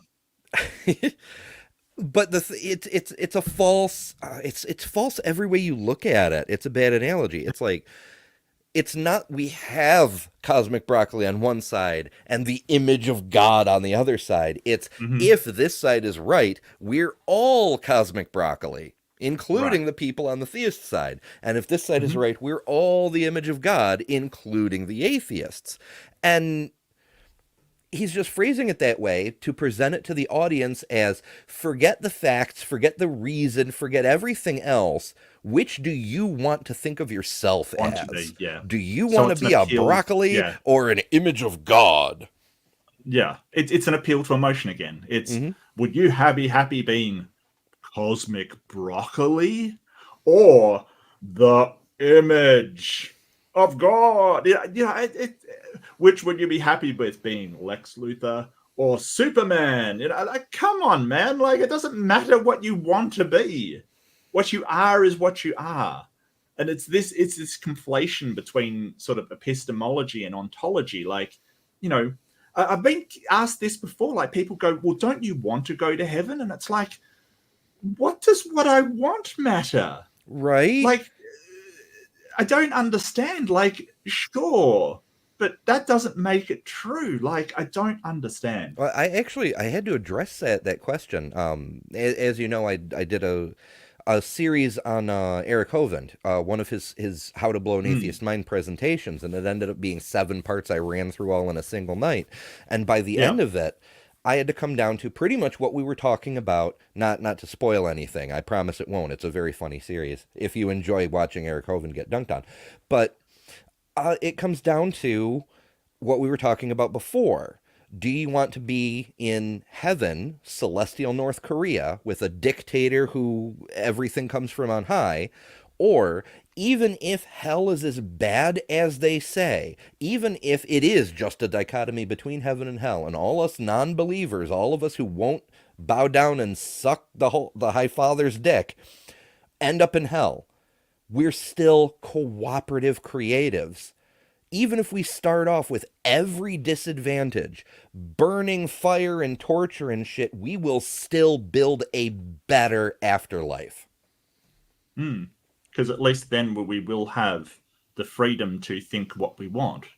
Because you can't think bad thoughts or immoral thoughts in heaven. Like, it's impossible. Yeah, You know, can't you question, can't you can't you disobey. can't be sad. You Although can't be I have upset questions about that idea of disobeying, because after all, as Vice Rhino has pointed out numerous times, Satan and the third of angels that went Yes. with him not only knew for sure that a God existed, but also what would happen if they tried to rebel, and Yeah. they still rebelled. Yeah. So free will and sin is definitely a thing that can happen. Or, you know, Satan isn't the one that lies, and God says that, you know, all of these things, and it's not actually true because he lied in the Garden of Eden. He lied in certain other places in the Bible. Maybe he's just not telling the truth, isn't as powerful as you want. You know, he wants you to think he is, and is just lying about it. Who knows? Sure, I don't there's think any of it's true. Sounds like crap to me. yeah. Sounds like, as George Carlin used to say, it sounds like human invention to me. Yeah, yeah, it does. Sounds like human invention. Yeah, it bears all the Not hallmarks neutral. of bad fiction. Yeah, And neither are our opponents. We're not arguing for a general form of theism to justify morality or ethical appeals. As a matter of fact, we would happily join our opponents in refuting those other claims of general theism. We freely confess to carrying bags in here tonight as well. So what's in our bags? Our bags are filled with real value and philosophical currency. We have treasure to offer you. I, We have treasure to offer you. It's real, I promise. Pay no attention to the man behind the curtain. What's in the bag is Right, real money. right. It's not made up Right. at all. what have we got in our bags? We're not going to show you what it is, but trust me, it's treasure. it's Yeah. and I love how he's like, oh, I would join our friends in refuting other religions. It's like, Yeah, that false olive branch. Like, we're actually on the same team, guys. We only disagree Yeah. about this one little point. And I But- mean, I've been offered that by Muslims before, who were like, you know, Mhm. I don't want to debate you, but I'd love to team up with you against Christians. And it's like, I okay, I guess, but you know, Yeah, I got the same thing shortly after my channel launched. Like a month or two later, I was getting a bunch of Muslims coming on saying, you know, you've already rejected the heathen religion. You're only one step away from embracing the Right. real truth, and I have faith you'll get there someday. right, And I'm like, okay, I whatever, don't. man. Yeah, We are claiming that the Christian God revealed in Holy Scripture is a necessary foundation for justified true belief regarding all ethical claims. Without the Christian God, you can't prove or justify anything. Reject his revelation in history, and you become a fool, intellectually and morally. If you want certainty in the realm of ethics, you need Jesus, friends. Without him, salvation isn't possible, and without him, neither is knowledge. The claim of Scripture is that in Christ are hidden all the treasures of wisdom and knowledge. God and his character are the necessary transcendent reference point for meaningful claims or appeals to ethics. God is the unchanging, eternal, sovereign God. He has revealed himself clearly and without confusion through the natural order, through his prophets and apostles in history, and supremely in the incarnation, when the second person of the Trinity condescended, took on flesh, walked among us, lived the perfect, righteous, and truly ethical life. so none of this is telling us how he knows this. Yep, claims, so- claims. Right, they're all just the claims of what is. None of it is the how, and that's what we want to get at. Is the meat of how we know these things are actually the work of a god rather than, you know, humans or social animals or, you know, whatever you want to ascribe morality to. That we have failed, died for sinners, and conquered death as a matter of historic record. The God of the Bible is the principium. His revelation is the reference point. He does not appeal to a standard outside of himself. His law is a reflection of his own eternal and unchanging character. Righteousness and justice are measured and revealed. Well, his law sucks. I mean, we already went through the Old Testament with the laws in there. If that's a reflection of his character, then Yeah. his character is monstrous. Oh yeah, and even his Bible, his precious source of all knowledge, you can't have any knowledge unless you base it on the Bible. Right. That motherfucker changed his mind. He flooded the world, and then he regretted it and said, "I'll never do it again." And Yeah. and there's a couple other examples. They're escaping my mind right now, but multiple times. Lot and the Sodom and Gomorrah thing. I'm going to destroy that city. Oh, well, would you destroy that city for the sake of 50 pure souls? Oh, Yeah. well, I guess Yeah. if there's 50, then no. Well, would you do it for 40? Oh, well, like, he changes his mind but he's Yeah. eternal and unchanging. Okay. And I mean, look at Jesus's God in the garden when he's basically pleading with presumably himself to spare himself from death, and sort of says, "Why have you forsaken me?" And it's like, who, you? What are you talking about? Like when you read that, understanding that Jesus and God are the same thing, it makes zero sense. And he's weeping that he has to go through with this thing that he decided to do. I, it's such a weird thing to sort of believe in the Trinity and read that Garden of Galilee, I think it is. I can't remember the name of it, but Galilee? Galilee, yeah, I think so. I always But thought it was it's a weird thing. interesting that the cradle of Jesusness. You only ever hear Galilee referred to in terms of the Nazarene and the story of Jesus and whatnot. It is a region in Judea, but it never gets called that except in biblical discussions. And then we've got Galileo. Galilee, I don't know. I realize it looks like a maple leaf, but there's so much similarity. I just Yeah. hmm. Yeah, so it's the Garden of Gethsemane. Oh, Gethsemane. Yeah. Gethsemane, that's it. Yeah. So he pleads with anguish. He cries in anguish and prays to be delivered from impending suffering, kind of thing. So who the hell is he praying to? Yeah, and if that was the plan, if that was the point, then Right. what the fuck is he doing? Yeah. Like, derail all of creation so I don't have to suffer anymore. Really? This is your perfect life, guy? Come on now. By him. Abandon that at your own philosophical peril. Abandon him and lose any meaningful or coherent appeals to ethical responsibilities or anything transcendent. Yeah. This is precept. This is pure precept preaching. And like, really, if you don't have Preaching God, then in you have assertions. you have no claim to intelligibility or coherence at all. Yeah, Like, and get out of it's here, just man. lazy thinking. It's exactly like when Matt Dillahunty took on what's his name. By 10 Broggan Kate. It very well could be. Yeah. He's like, well, without presupposing God, you have no basis for the laws of logic. You have no grounding for them. And Matt's like, of course they're precepts. They Yeah. have to be. I don't Yes. need to ground them because I admit they're precepts. What are you talking Yes. about? I mean, I had that in a sort of semi debate with some people, and they sort of said, well, how can you demonstrate the laws of logic? And I'm like, well, it's a presupposition. If I could demonstrate them, I wouldn't need to presuppose it. And I basically made the comparison. So if you're ever in this situation, the comparison between, like, just say I've never met you before, Ember, and I presuppose you are bald, basically. Just say I presuppose that, right?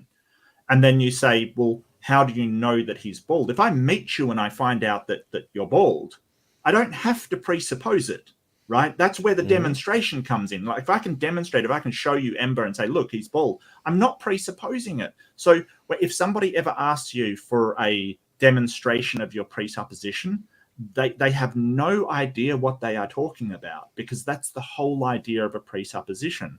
But what gets me is when you do presuppose, when somebody with a thinker presupposes, you have to acknowledge that you could be wrong, right? Because you are presupposing it. And that's where the solipsism comes in. You have to say, hey, I presuppose the laws of logic. It is possible that I'm wrong. They miss the part where it's possible that they're wrong. They presuppose God and go, well, then he definitely exists. That's not how presuppositions work. You have to say, yes, we presuppose this because we have to, and it's necessary, but there is a chance, we presupposed it so it can be wrong. They just miss that part. Yeah, that's completely. Well, it's because they're studying philosophy from a rhetoric perspective rather than from a logic perspective, and that's the cost of presup. Is if somebody comes in and can demonstrate something, then because you have bought and paid for pre-sup, the cost is if someone demonstrates, you must concede the point. Yes. But they don't. They don't. Oh boy, don't they? They will die on that hill. All appeals to ethics, apart from God, as the reference point, are meaningless and incoherent. Let's take a look at an example. Just this week, a wicked and murderous woman who lived pretending to be a man, named Audrey Hale, went on. Yeah. So There's some transphobia in here too. Yeah, like seriously, what the hell? What the hell does this have to do with anything? Yeah, obviously not that was even an related. immoral act. Like we all agree that was an immoral act. What's that got to do with anything? Armed into a Christian school and murdered 6 innocent human beings, including 3 small children. We all feel the grief and the weight of that, including our opponents, atheists and Christians alike. The question is this: which side gets to grieve and complain in a justified and meaningful way? According to the Christian worldview, what happened in Nashville was murder. It was the unjustified taking of human life. God explicitly commands against this. You shall not murder, Exodus 20:13. The law of God is transcendent. Yeah, God is love. every mortal law also commands. Yes. Every fucking society in history has said you shall not kill fellow citizens at the very least.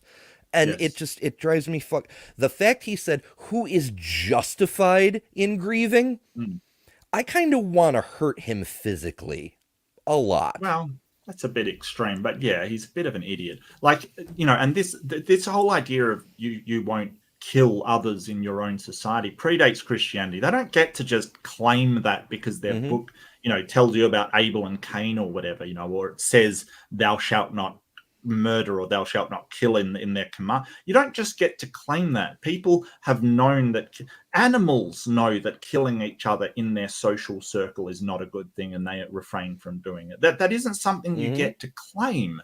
So we know that not killing has been prescribed in Egypt, in earlier civilizations like Babylonia and Mesopotamian societies. You don't get to claim that as your own, but boy, is he going to try, right? Oh, for sure. And what basis do we have? It's like, well, if Ember and I agree that human well-being is and our society agrees that human well-being, violation of that is immoral, especially if, as one of our fundamental rights is bodily autonomy, and that's a fundamental right of all citizens or all members of our society, then taking other people's lives is heinously immoral. Like you don't just get to say, hey, it's only our book, because according to your book, if those young kids were Canaanites and you were Israelites and God had told you to do it, it would be perfectly moral to do so. That's the difference. There is no even scenario. Your own child. Or even your own child. If God said to take their life, you would drag them out and kill. Or maybe you would, maybe you wouldn't. Maybe you're more moral than your God. I don't know. But, that would be a moral thing to do, is to obey God. That's the difference. There is no scenario where that action would be moral under Ember and I's system of morality. No scenario where that would be the moral thing to do. Yeah, but there is under yours. And you've just demonstrated that we have a much better moral justification, because if you presuppose bodily autonomy, now you've got a grounding for why murder is not cool, because it violates the presupposed. Well, you don't even have to presuppose it. You sort of can just we could definitely make a justification for that too. Yeah. But, I mean, how far back do we want to go? Well, I see. The thing is, I don't think morality would sort of hinge on presuppositions. I think it's just a human construct of what we value or how we will thrive in a society. So I think that we don't need some kind of objective standard as long as society agrees. Look, and I can even work with people that only value their own well-being. Like, if you value your own well-being, that what you ought to do is have a good society, because your well-being as a human relies on the flourishing of that society. Oh yeah, no question. You're a lot less likely to be murdered if you live in a well-behaved, well-educated society with a sufficient standard of living that crimes aren't necessary, you're less likely to die in a fire if you live in a civilization that has a fire department. Yep. So you don't even have to say that society is important to you. All that you need to do is value yourself. I don't think there's anything intrinsically objective about valuing yourself, but you know, nearly everybody does. That's all we need to agree on. That's it. I value society. I think it's important, but you know, there's no circumstance where killing somebody would be beneficial to human well-being or the well-being of society. So it just is not something that can happen. And I was in a morality debate with Praise. It was hilarious. I got him to admit that there are some circumstances where stoning a person for picking up sticks would be the moral thing to do. It was hilarious because I'm sort of could say that would never be moral in my system, ever. Mm-hmm. There is Yeah. no situation.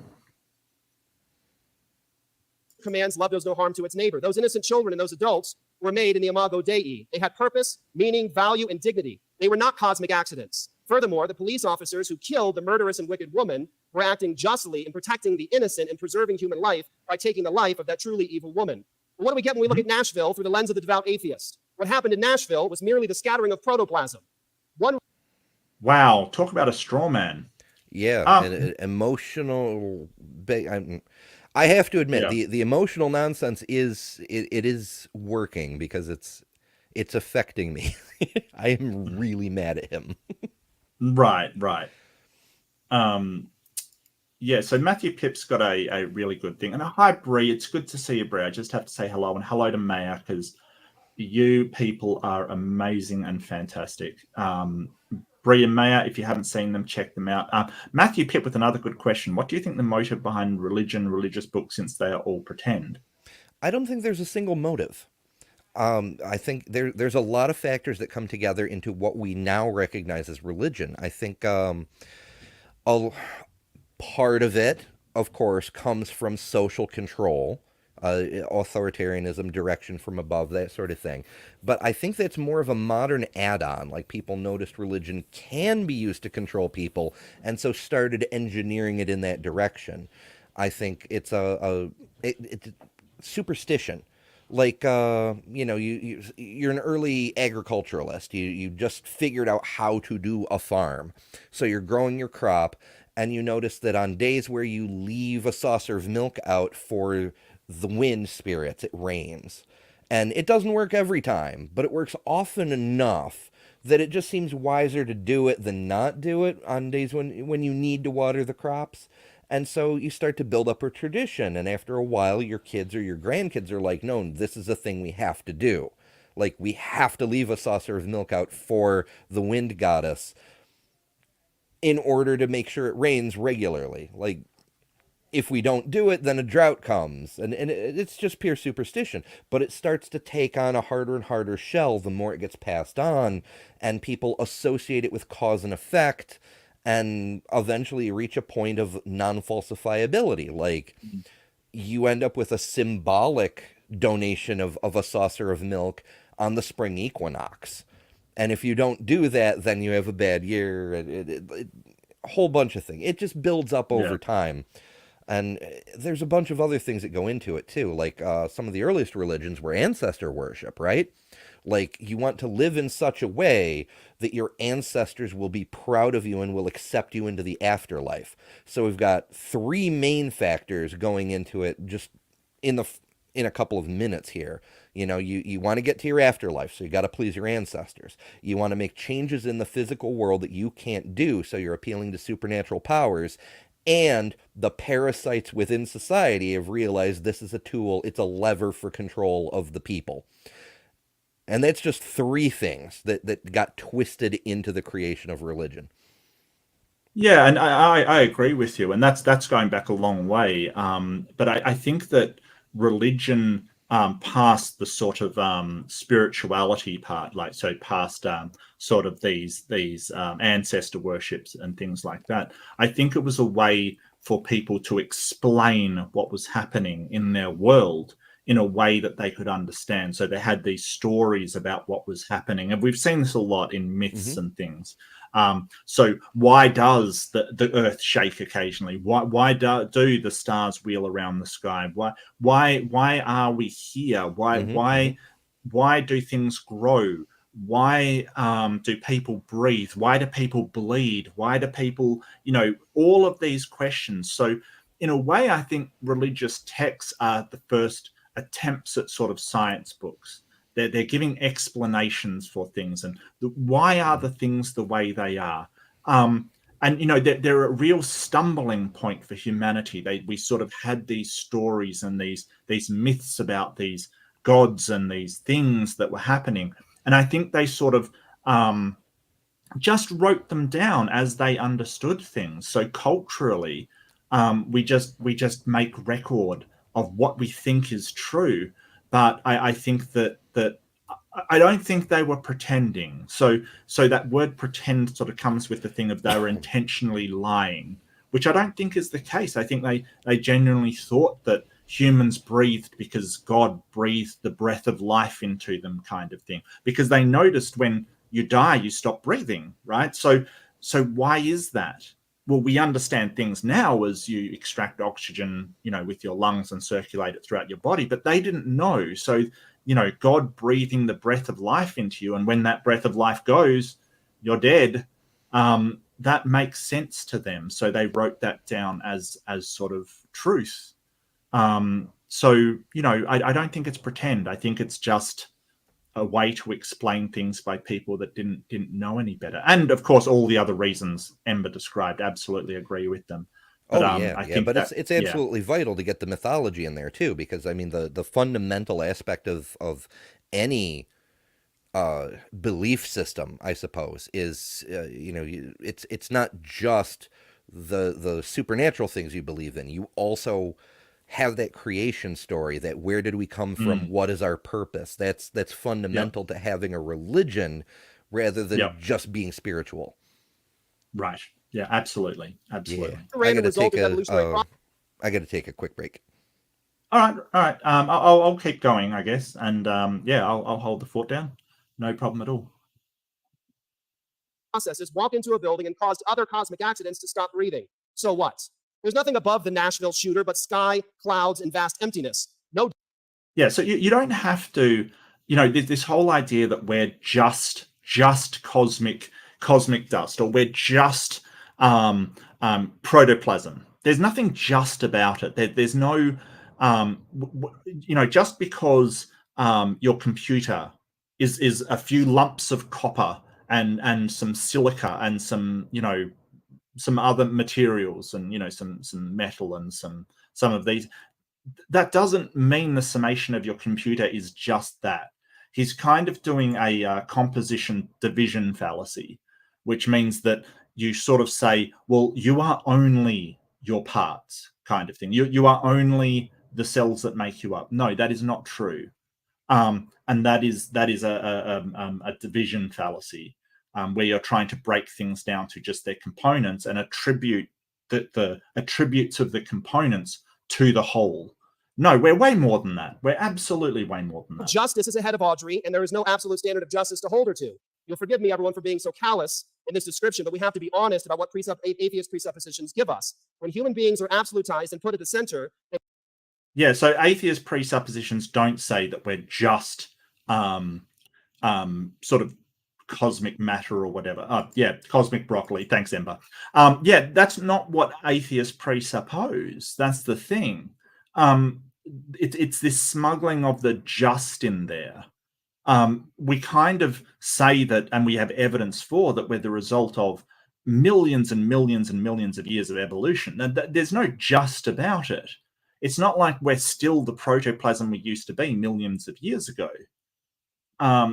This is a really bad faith argument that we just assume that we're cosmic dust. No, that's not what anybody's assuming. And what happened in Nashville wasn't absolutely evil. No ultimate ethical law was violated in Nashville. Atheist Richard Dawkins explains, quote, "The universe that we observe has precisely the properties we should expect. If there is, at bottom, no design, no purpose, no evil, no good, nothing but pitiless indifference.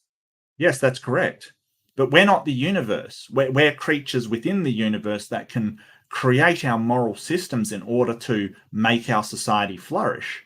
And this is definitely against that standard of morality. Like, this is such a poor argument. It's basically the same argument that William Lane Craig makes, which is essentially if there is no objective morality or absolute morality, then it's not really immoral. And it's sort of like, well, what does that really mean? It doesn't add anything to it. It's either moral or immoral. There's not really immoral, like truly, ultimately immoral. It's kind of weird that sort of you can say, well, if the universe is pitiless and the universe doesn't have a moral system, then we can't either. That's essentially the argument. And nobody is sort of saying that. Of course we can have moral systems.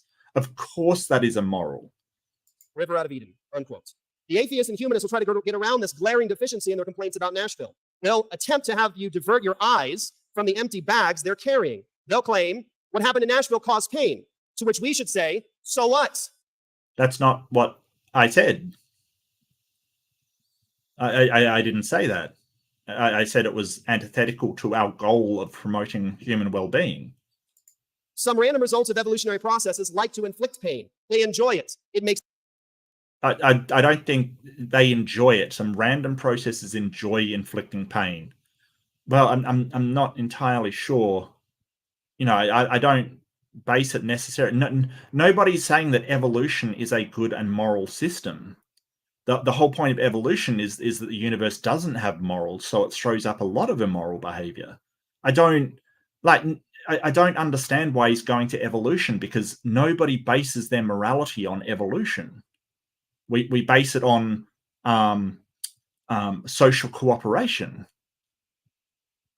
Like this whole idea. I guess in a roundabout way you could get to evolution, saying that social cooperation will help us survive and thrive, and therefore that is good evolutionarily. But this whole idea that this guy's problem is obviously evolution. That's one of his dog whistles, is evolution today, and he's sort of going to go to, I haven't seen this, but he's going to go to, well, evolution, just things fight each other, which is indicative of the person talking about evolution that doesn't understand what evolution and how it operates is. Because groups of animals cooperating in order to survive and thrive and reproduce and build a better society is part of evolution. But you just think it's animals fighting amongst one another, which isn't the case. Makes them happy, and you aren't in charge of them. They'll try to avoid the glaring philosophical bankruptcy in their worldview, their ethical worldview, by claiming we've decided as a society that we shouldn't cause harm, to which we remind them of societies run by Stalin, Hitler, Mao, and Pol Pot. They like to inflict harm, and you aren't in charge of them. Yeah, There's where are they now? Godwins Law. Yeah, but where are they now? Their societies collapsed. Their societies went down. Their societies are now broken up. Where are they? Did they survive? No, they didn't. The neo-Nazis are making a bit of a resurgence, and our friend at the podium here happens to be on their side. Right. All the things he has said in his opening statement, yeah. And his buddy, what happened in Nashville. That's exactly what the neo-Nazis are talking about at their rallies. But there's also more to it. Like, no. I think they're talking about Nashville as in the shooting that happened there recently. Oh yeah. But by making it into a transphobic thing versus Christian thing. Oh yeah. That's the whole deal right there. But evolution, civilizations evolve. We can observe that's a big part of the field of anthropology. Civilizations, just like organisms. The goal is to survive and reproduce, and a civilization that makes a better set of circumstances to increase the population's chances of doing that, to thrive and reproduce successfully, tend to overthrow civilizations that don't. That's why revolutions happen. That's why independence movements happen. That's why existing countries, like England, big old empire, now it's a constitutional monarchy. It's very close to a democracy. Evolution happens at the civilizational level, and it comes to the moral systems that help achieve the goals of that evolutionary drive. And I'll put it to you for something to think about, that we now know that we're on, and I mentioned this in the flat earth debate, we now know that we're on a planet hurtling through space in the most hostile environment you could ever conceive of. You know, the vacuum of space is hostile to life. That's an understatement. You know, the only way to survive is for us to work together cooperatively, or rather, that's the best way we can have a chance at survival in such a hostile environment, is for everybody to work together. That's what I truly believe. So these totalitarian societies and these societies which oppress instead of allowing people the freedom to flourish, they are antithetical to humanity's long-term survival. Like, it's very long-term survival. Because if we don't cooperate, we won't get to another planet. We won't be able to, you know, help the Earth if it's in somehow danger of being hit by something, or climate change, or any of these disasters that could severely impact our ability to survive. So if you just take it from that, then what these dictators and these fascists and these warmongers are doing is highly immoral, because what they are doing is seriously damaging our chances at future survival. Yeah, absolutely. They're behaving in a parasitical fashion. They're stealing the future of our entire species so they can have power right now. Yeah, binge thinker. I don't think Hitler was a Christian. He had his own weird occult Germanic, you know, divine kind of system going. I think he hated the Catholics. I don't think he was he was a Catholic officially. He never renounced it, but I don't think he actually worshipped Jesus or Catholicism. I think he had his own sort of occult, divine providence, weird ass cult, basically, you know, sort of that he was divinely charged to do this, that, and the other. So I don't think he was a Christian. He certainly wasn't an atheist, though. There's no way.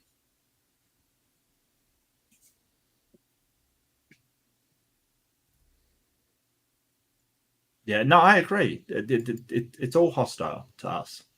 Furthermore, if our esteemed unbelieving opponents believe that ethical obligations are based upon societal convention or the agreement of the masses, then we must remind them graciously of the time when in this nation society believed it was ethical to kidnap and enslave our black brothers and sisters.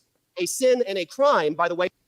Based The on the God Bible. followers thought that as well. Yeah. Yeah. Well, I mean, yeah, the Bible definitely does, you know, outline rules for slavery. There's no doubt about it. Christians did use those rules as a reason why slavery should be implemented. Other Christians were abolitionists, but you know, it doesn't really matter. We know that slavery is bad for civilizations. This is one of the things we've learned as we've gone along. You know, that's a poor argument. And whether or not it's bad doesn't, like, you've got to show that God says it's bad. It's objectively bad. For all we know, God could think slavery is great, and we're As all far as doing we the can wrong tell, thing. he does.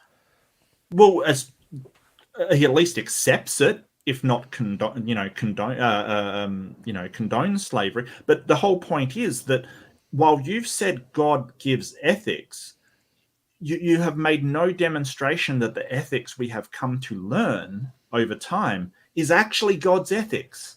Yeah, There's and nothing to say that. God doesn't seem all that interested in handing down ethics. Like, there's a couple of commandments that happen to overlap with things we consider to be ethical, but it's because we consider them to be ethical, Yes. not because God said they are. And it's only those couple. Most of the things that he dictated were either blatantly immoral or clearly amoral. Like, Right. thou shalt have no other gods before me. What are the moral ramifications for that? What does the ethical implication on society? It doesn't matter. It's purely theological. It's purely that specific God's way of doing things. Yep. It's you know, sort of divine brand loyalty, basically. way that God commanded capital punishment for. I want us all to remember that what happens in the godless universe just happens. It just is. When we absolutize human beings in their postulated godless world, what one human being does to another is ultimately morally irrelevant and illusion. Michael Ruse was right. In his essay called Evolution and Ethics in New Scientist, he said, in an important sense, ethics, as we understand it, is an illusion fobbed off on by our genes to get us to cooperate. Ethical codes work because they drive us to go against our selfish day-to-day impulses in favor of long-term group survival and harmony. Furthermore, the way our biology forces our ends is by making us think that there's an objective higher code to which we're all subject. Ethics is a shared illusion of the human race. So, my friends, watch. We humbly ask you to watch. Watch as our friends write checks with their mouths that their worldviews can't cash. I thank you for being here. Wow, what a douchebag. Absolutely. This is the thing. So just much because he something, says.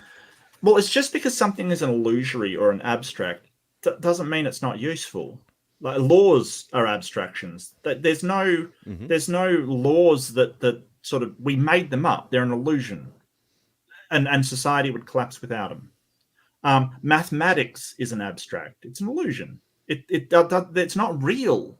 That's the thing. I mean, maybe this guy is a sort of Neoplatonist or something and thinks that, you know, abstract concepts exist somewhere, kind of thing, because for some wild reason I've never been able to figure out. But you know, sort of, so abstractions, just because they're not real doesn't make them not useful. They're incredibly useful. We rely they're on maths tools. for so much. Just like Right, hammers. Hammers don't grow on trees, but they're still useful.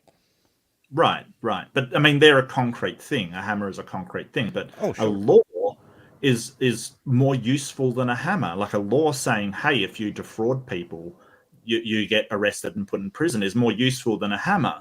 But there's nothing concrete or nothing real about it. We made that shit up. We made it up. You know, we can do this. They're descriptions. Like Maya points out, laws of physics, math, laws of logic, it's all descriptions, tools that we created, even though they're mental, but they're still just descriptions. All right, that's good. The question before ethics that we have. So atheists turn. I'm honored and humbled to be here in the same podium with Director Dr. James White and our Pastor Jeff Durbin. And I thank my old friend, Pastor Jason Wallace of Christ Presbyterian Church of Magna, and of course, Ratio Christi for doing this event here. It's a great thing to do, this debate and dialogue. That's how we expand our ideas and views, get to understand each other, and that's very important, and that's exactly what we're doing. So just one note of caution, which is not,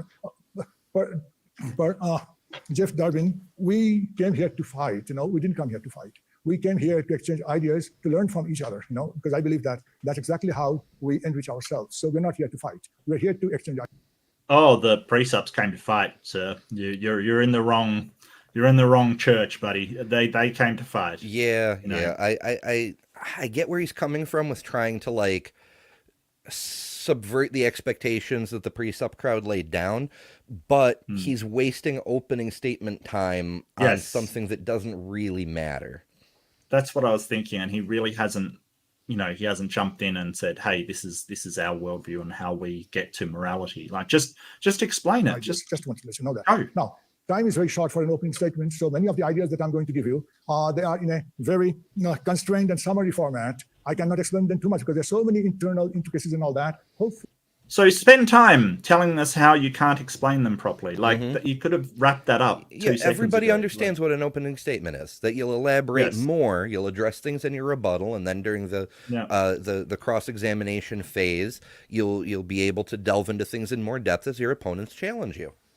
You're like, come on, man, you're losing them. Just go. Hopefully, down the road in the subsequent time that we have, we'll get a chance to explain some of them a bit more. But I would like to give you an overview, even though in a summary format, to get to show you where we are coming from, okay? Hopefully that will be helpful. The question of this debate is God necessary for ethics? The answer to that is a resounding no. And let me explain why. Firstly, please do. When we make God the basis of ethics, and in this case we have found out it's already a Christian God, that is what they're talking about. The question, of course, first is there are at least 50 major religious sects, at least 100 or so not so major religious sects, and maybe 200 or 300 minor sects and then small religious forces, movements, all that. They all have their they all have their gods. Okay, so the question is then, which God are you going to go for? We did not find anything here to justify their idea of God other than they're coming up with their own God. The question naturally is, of all these 300 or more so God, maybe there would be more gods and goddesses, which one should we go for? Which one should we talk? Now, if we say, no, it has to be our God is moral, we have to justify that with reason. Instead, if we try to do it by force, that no, it has to be our God, my way or highway, then that is the end of morality. That's where we breed violence, intolerance, and that's not morality. So the moment we try to show that there is one particular God, as they're saying, that is to be preferred of all these other 300 gods or so, we need to find out why. We did not find any such reason here because he finally got to it. They didn't present any evidence for their God or any God at all. It's just taken insane amounts of time for him to get to that point. Yeah. It's a very long-winded, roundabout way of saying that, like, they didn't prove their God, let alone that morality comes from their God. How can we know if morality comes from a different God? And I take issue with this because he's doing things in the wrong order. And I mean, I know this is sort of debate sort of thing, but he's supposed to be making an introduction. He's currently rebutting, right? So you don't use your introduction to rebut the other side. You put your ideas out there and make your own presentation. That comes in the rebuttal phase where you go, okay, well, they said this and they presented this. They didn't actually present any evidence for their God. So he's actually, you're doing it wrong. You're trying to stop trying to rebut, go for your introduction, which you presumably should have done before. Yeah, I feel like he's unprepared. Like, not only because of his really wordy way of going about things, which is, it's not clear, it's not concise, it's not good communication. Right. And he's clearly been doing this for long enough. He should know how it works. But the fact that he's including elements of rebuttal in what's supposed to be his opening statement, it tells me, like, the first two guys were clearly reading off pre-prepared speeches. They were staring at the podium and occasionally looked up. Whereas this dude, he's making constant eye contact with the audience and occasionally glancing at some bullet points he jotted down. It looks to me like he didn't prepare at all. But who knows? We've reached over 2 hours, actually, Amber. Are you still good to go, or would you like to call it a night? Oh, I'm all right for right now. You're all right? You sure? Yeah. All right. Okay. Yeah. Okay. I'm not pressuring you. I don't want to pressure people into staying or what have you. My main concern is that we don't want to wind up with a stream that's so long no one will watch it in the future. But I'm okay as far as my energy goes. I don't care about that. I don't care if people just hate watch me anyway. So there you go. There are so many gods. We don't know what they stand for. Okay, then that's one big problem. Just it shows that we have to have something else besides to start with God, and that's reason, rational discourse, mutual understanding.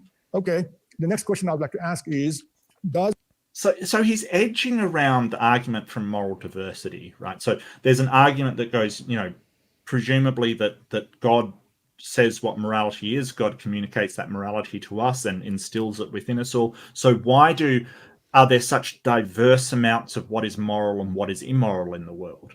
Like if you look, say, in Japan, what is moral and immoral is vastly different.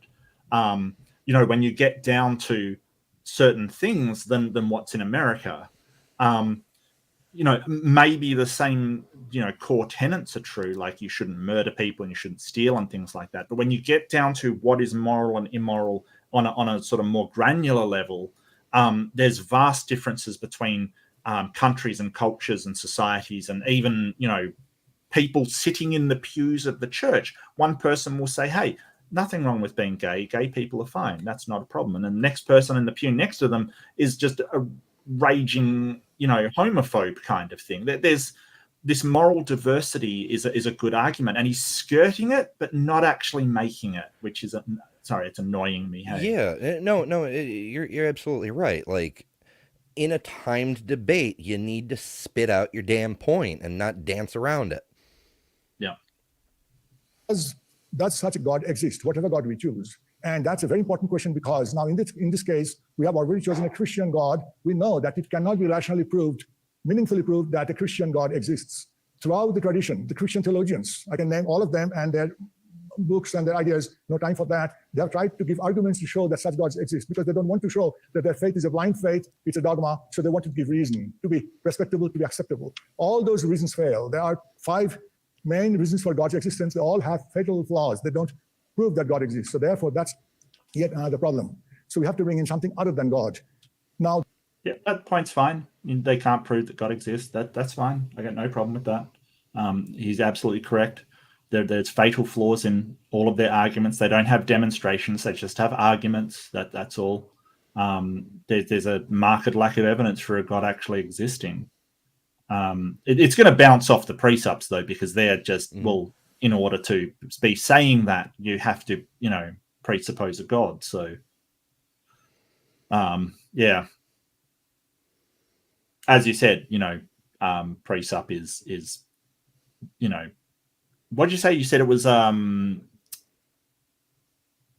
begging the question in an annoying, irritating manner. Frustrating way. Yes. yeah. So that's going to bounce off those precepts. They're not going to. Oh, absolutely. But if he were being strategic about it, and maybe he is, maybe that's why he did all the dancing in the first place, is he's dangling bait like an internet troll to try to elicit a response to get his opponents to show their intellectual dishonesty.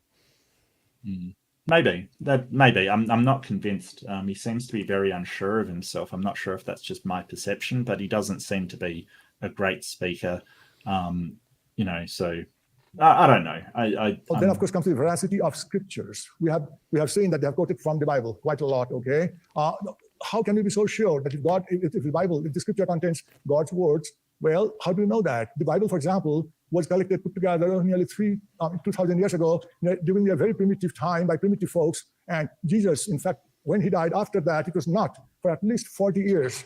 The synoptic gospels were put together. During those 40 years, you know how many ideas floated around? How do you know for sure those primitive folks kept Jesus' ideas exactly the way he spelled out and in the Bible? We don't know that. So therefore, this sort of blind faith in the scripture, that's not a very good idea either. So that's a good point. Like, you're claiming objective morality, and the morality in the Bible is the objective one. But the problem there is that you could say that objective morality exists and it's not necessarily what's in the Bible, kind of thing, or appeal to miracle to say, hey, that they were kept exactly correct because of God's will in the Bible. Poor arguments, I must admit, but that would probably be their response. I wish he'd have been a bit more explicit and said we can't show that morality comes from the Bible. And even if you want to allege that, first you have to back up the Bible, which is not a great source.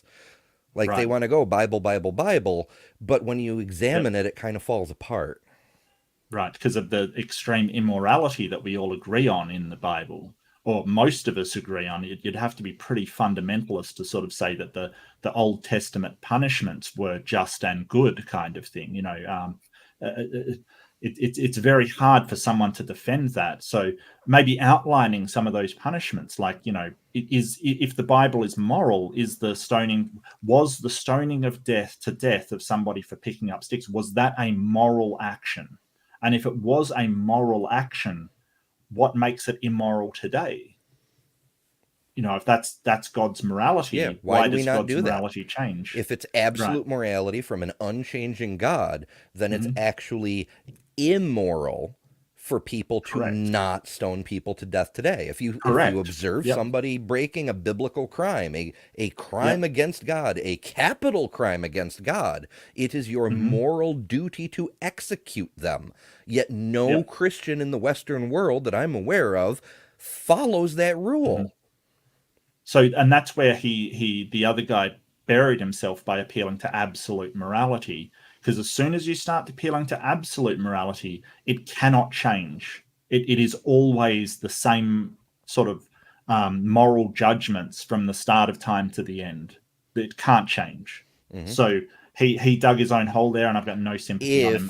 One of his opponents calls him out on it. I don't think they will. If they do, I frigging hope so. Because if you just appeal to moral realism, it can technically change. Like, you can say, hey, God decreed morality back then, decreed morality today. You then have some problems with, morality is what God decrees, and he could decree tomorrow that it's moral for me to, play basketball with babies. But you've got your own problems coming off there, but it's not absolute. Absolute morality is that if it was moral to play basketball with babies 2,000 years ago, it's moral today. That is absolute. Yeah. So I dare say you they can't buried even themselves.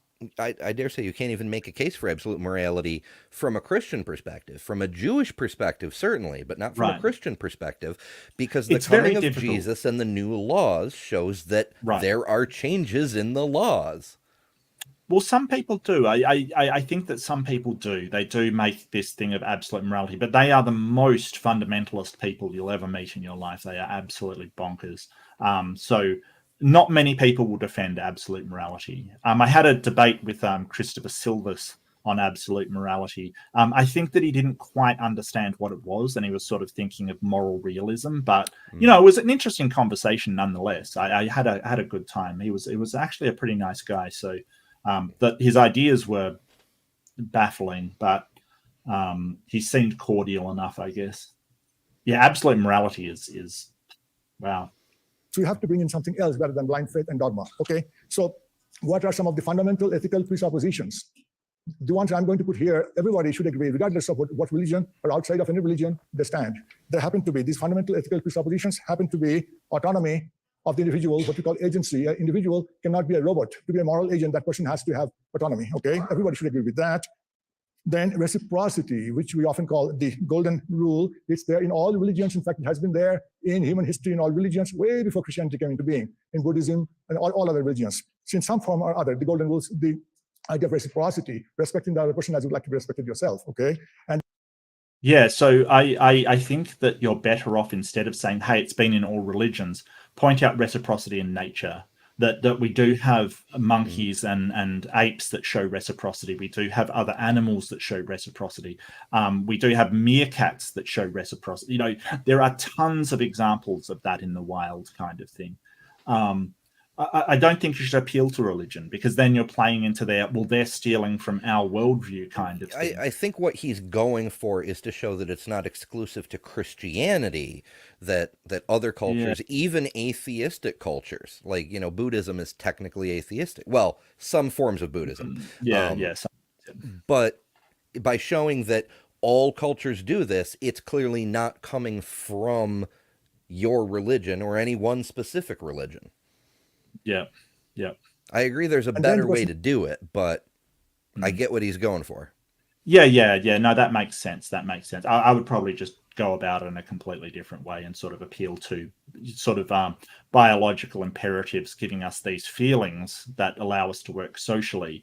And from those feelings, we can build a standard of morality. That's probably the way I would go about it. But see if he makes his point. No responsibility. You cannot think of morality without responsibility. So these are the fundamental presuppositions of morality. And these. No, he missed empathy. You have to have empathy in order to come up with a moral system.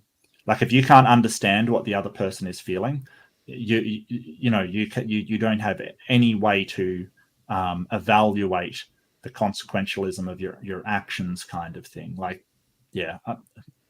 But fair enough, he's got his system here. Does anyone know who these people are? I have no idea who these people are. It's pretty terrible, isn't it? Their names were in the introductions. Okay. I know one of them is named White, but it just... Jeff Durbin and Dr. James White debated Dr. Dean Chatterjee. So that's the apologist side, and Dr. Dean Chatterjee and Jared Anderson. I presume this is Dr. Chatterjee, which I don't know his French. I've never heard of these people before, but I've heard of Durbin before. I believe he's the bald dude, but yeah, right. I know this particular fellow is the agnostic, and the other guy is the atheist. Which may explain partly why he's waffling on so many points, is because he's an agnostic. He doesn't want to come down with certainty on this is correct, this is wrong, That makes sense. Yeah, I'm not sure. Yeah. But then, okay. concepts are universal in the sense that in some form or other, different religions, different cultures, different folks, God believers or not, they all agree to some version of that. It's there all along. This is an empirical observation. You don't have to take my word for it. But just because they're universal, they're not vacuous. Often universal statements are empty. They're vacuous. They're not vacuous. They're contextual. But often, which are contextual, they could be relativistic, and morality cannot be relativistic. They're contextual at the same time. They're universal. They're not vacuous. It's a nice balance and tension in that, and that's the beauty of these moral concepts, that they're universally applicable in ways that people find suitable to them. But there are some basic core there. Okay, now these. Yeah, I get what he's saying, but that was really hard to understand. Yeah, I don't think he explained that very well at all. The way he words things, the frequent pauses, the language barrier. Clearly, English is not his first language. It makes him really hard to follow some of the time. Yeah. But he is onto some good points. Like morality isn't universal. Not all. Like you take like the Incan Empire, which sort of killed people en masse for sacrifices, kind of thing. Like things aren't universally moral and not moral. It depends on culturally where you live whether something is moral or immoral. Oh yeah, actually, that was one of the main arguments for the what the hell did they call it? When the Spaniards took over most of the New World. Oh, shit, I can't remember the term for it. But, they knew they were killing and raping and pillaging and doing horrible, horrible things. But because of the number of cultures who practiced human sacrifice, they considered it an overall moral good because they were effectively replacing human sacrifice with Christianity. And to them, no matter what the conquistadors did, that was a morally superior act. Yeah. Even though they killed a ridiculous amount of people and basically stole all of their stuff. Like, there was definitely an immoral action by the Spanish who, just caused millions of people to suffer. You can't, but they believed it was absolutely moral, and they did it at the, sort of a divine providence kind of thing. Oh, sure. There was a big part of it that we're the special people, we're Christians, so we're the civilized ones, but also we're spreading Christianity, which is an even higher calling than bringing treasure back to Spain. Yeah. Concepts are related to the concepts of right and wrong. And these are central moral concepts, and these are secular concepts, right or wrong. Whereas if we bring in the religious idea of morality, that morality is based on God, then we get into this idea of sin and righteousness. These are religious concepts, and they're meaningful only to a bunch of believers, not otherwise, not to the outsiders. But morality cannot be segmented into these different groups, and because then it gets hopelessly relativistic. Yeah, that's a good point. Like if you just have sin and righteousness, there isn't any standard to base that upon except for what God wants. Essentially, it's just and sort of not all of the sin and righteousness can be correct because they're contradictory across religions. So for sure, even the same act, like thou shalt not kill, and then go wipe out the Midianites. Actually, Titan mentions. He's a strong proponent of ethical amorality. I very, very much the same way. I've actually gotten in trouble in relationships before for saying that I don't believe in morality per se, because like killing. Is killing always wrong? Well, no, there are exceptions. They're like self-defense. Sometimes you have to kill. So the act of killing itself is amoral. It's the context of the situation that determines if it's moral or immoral. But the act itself has no inherent morality. Telling a lie, most cultures consider that to be immoral. But if you're telling a lie to protect the Jews from the Nazis, it's clearly moral. So the act itself isn't moral or immoral. It's amoral. The context is what determines whether it's good or bad. I'm not convinced, to be honest with you. I think that sort of as a meta ethical relativist, I would say that definitely, because my idea of morality is goal driven. So whatever your goal of your meta ethics is whether it's good or bad. So if well-being is your goal, yes, the well-being of people can outweigh the damage done by the lie and therefore be moral. But I would kind of agree that lying is not intrinsically moral or immoral in and of itself. It matters how that affects the well-being of people. Does that make sense? That's how I would Yeah, the categorize it. higher order priority. You're less concerned with the specificity of a given rule, Yes. and whether the outcome serves your higher level goal. Yes. So yeah, I mean, that's rules are mixed up stupid. with- The goals are important. Yes, yeah. So I think that I mean, when I used to work as a tech support and sort of helping out customers, we used to have this saying, or I used to make it my sort of mantra: if there is no reason for a policy, the policy is stupid. Like if there's no reason to have a policy besides the policy, then it's a stupid policy. It should be doing something. You know, it should be there to achieve something. Because It these should companies be effective at achieving the thing that it's supposed to achieve. Right. So these companies would make policies, circumstances, business decisions would change the circumstances, and that policy used to end up just being there because it had sort of always been there. It was just a policy for policy's sake. That should not remain there. You should get rid of it. It doesn't do anything. You can have lethal consequences. Like I was a truck driver for a long time, and there one company that I worked for that I won't name for lawsuit reasons, because even though it's not slander if it's true, they can afford lawyers and I can't, so I won't name the company. Well, don't, but man. That's okay. Yeah. For a long time, they had a safety policy, where before a truck could back up into a dock, you had to put your flashers on, so everybody knew the truck was about to go in reverse.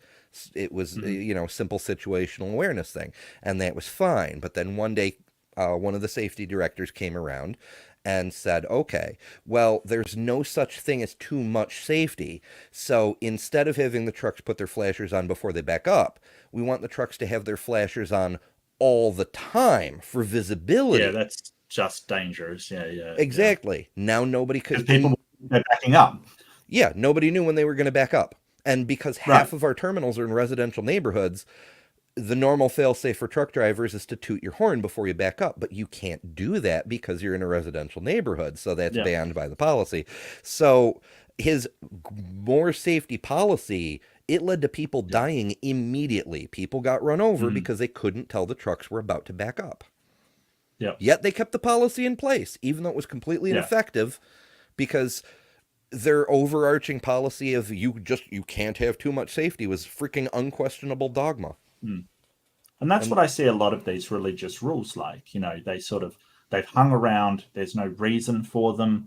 The whole, don't eat shellfish and, don't wear mixed threads and, go to church on a Sunday and observe the Sabbath and all of these sort of rules and don't talk ill of God and things like that. They're just old rules that just are left over and antithetical to what we're trying to achieve, sort of in free speech and, freedom of autonomy and things like that. They just don't work anymore. They're Which relics. is why the idea of laws handed down from a god, do as I say because God said so, or because I said so, that's why. That always bugged the hell out of me as a kid. It doesn't hold up, because if Moses had bothered to say why, like the shellfish thing, we understand now why, but we had to figure it out because he never says. And that's why it no longer applies, because we've been able to make it safe. Pork, we've been able to make it safe. Yes. But they never say why. So it's one of the ways religion is bad news. Because when we're talking to each other and we say, hey, this thing like, running red lights is against the law. Well, why? Well, because it can cause accidents. We can explain the why, and so it still makes sense. And when it stops making sense, then we do something else. Yeah, and so I guess that relates to what I was saying. If something doesn't make sense, get rid of it. It doesn't make sense anymore. Like it doesn't help us anymore. We've got to stop looking at these moral rules like, well, they were handed down and that's what we've always done. So what? So what? It doesn't make sense anymore. Let's do what's in our best interest, not what you think your God told you from umpteen thousand years ago. It contravenes logic. We should do what's logical, not what's traditional Yeah, for what's the rational. sake of Yeah, absolutely. Yeah, absolutely. No, couldn't agree more. And so I'll get to that point just in a minute.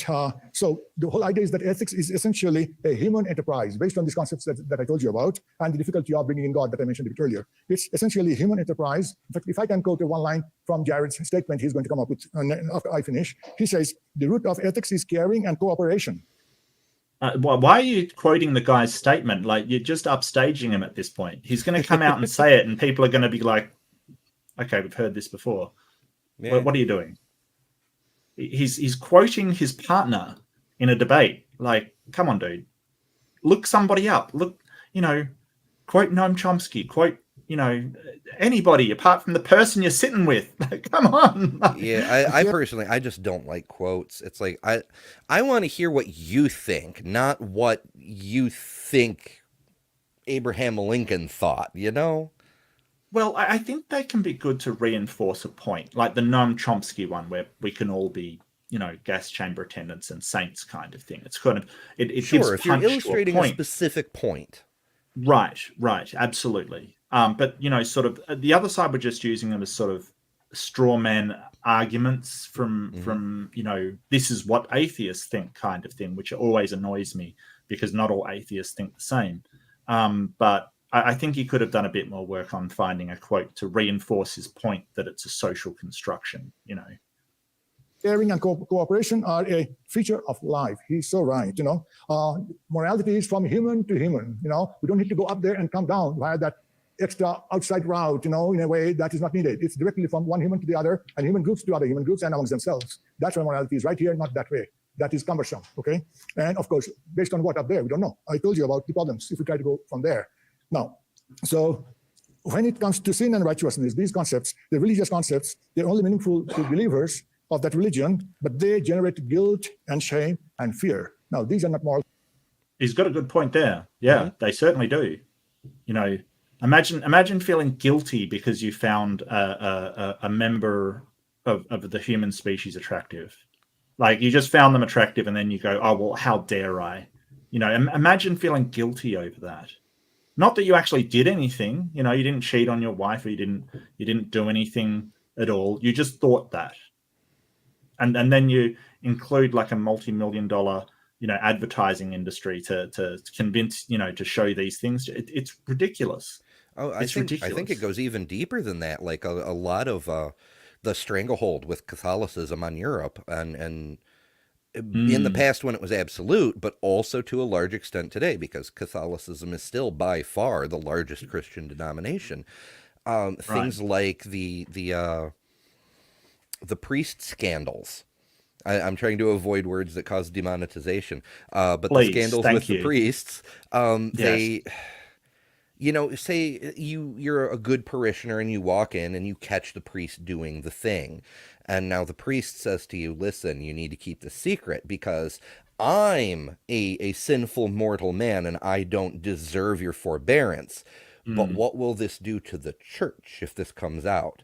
So now you're being guilted into doing something clearly immoral, but it's trying to appeal to a higher level objective, like we were talking about earlier. Right. Yeah, well, I think that his sort of point is just the idea of sin for yourself. And the most damaging thing that I know is people that say, I'm a flawed, fallen human that deserves to go to hell. It's so horrible. So, well, what we're talking about is the difference between guilt and shame. And I'll just quickly, for those who don't know the difference, guilt is just feeling bad about actions you take. Guilt isn't necessarily bad, not necessarily. It is when it's actions that there's no reason, you haven't done harm to anybody. You haven't harmed anybody, you haven't done anything wrong because nobody's been harmed, just an innocent act. You feel guilty. That can be a problem. Shame is a different beast. Shame is not just feeling guilty for your actions, but shame is feeling that you are wrong. Like, it's when you internalize that guilt so that you are a bad person. Not just that you've done a bad thing, but you are a bad person intrinsically. And we've learned as we've gone along, and we understand so much more about human psychology and how to address things. There is no situation where shame is a good thing. Shame does not help at all, and that's why pride is so important to the gay community and to the LGBTQI community. It's because they were made to feel shame, which is something is wrong with you and you are evil person, like you are bad person. Which is why pride is so important. Coming from the Christians, not everybody's comfortable saying it, but whenever I got that kind of static, somebody'd be like, you are a horrible person and you deserve to burn in hell. And I'd just turn right around and I'd say, according to your theology, you too. Like the whole basis of your faith is everyone is horribly, horribly wicked. Yes. Well, that's the thing. Some of them will turn around and go, yes, I deserve to burn in hell as well. It's only through God's grace that I get saved, but I deserve to be punished for being who I am. And that is so damaging to the human being to say, hey, I am this horrible thing that should be ashamed of myself. And, there's a whole lot of really nasty ideas in there that does not promote the well-being of people. It causes a devaluation of human life. Like, you are a horrible, horrible wretch and don't deserve to live. Okay, why shouldn't I go on a murderous rampage then? I mean, after all, I'm only killing other horrible people who don't deserve to live. Right.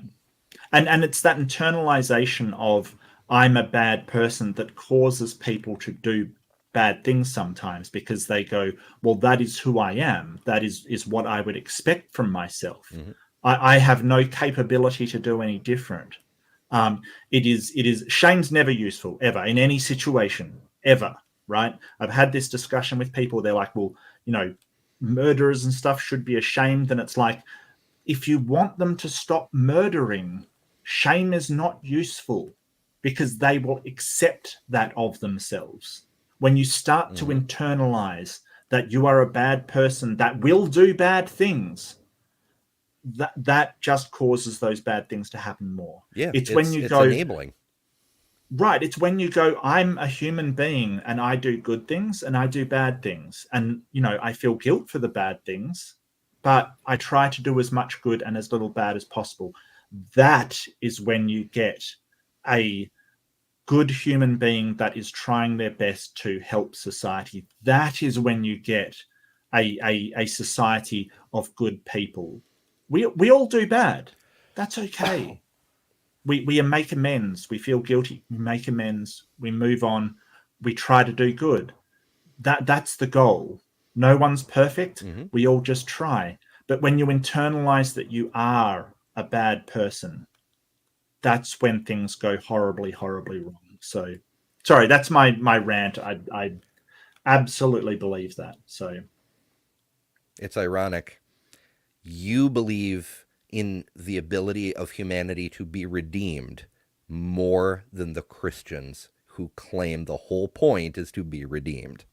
Yeah, it's funny, isn't it? But sort of their idea of redemption is from outside, whereas my idea of redemption is internal and sort of with what you decide and how you think and how you look at the world and what you aim to do in the world, kind of thing. So I think they're two totally different perspectives. But you're right, Ember. It just, their redemption is kind of a magic bullet, like just a God says, ding, you're redeemed. Yeah, you're good now. You let yourself off the hook, and everybody who believes the same as you just kind of nods and goes along with it.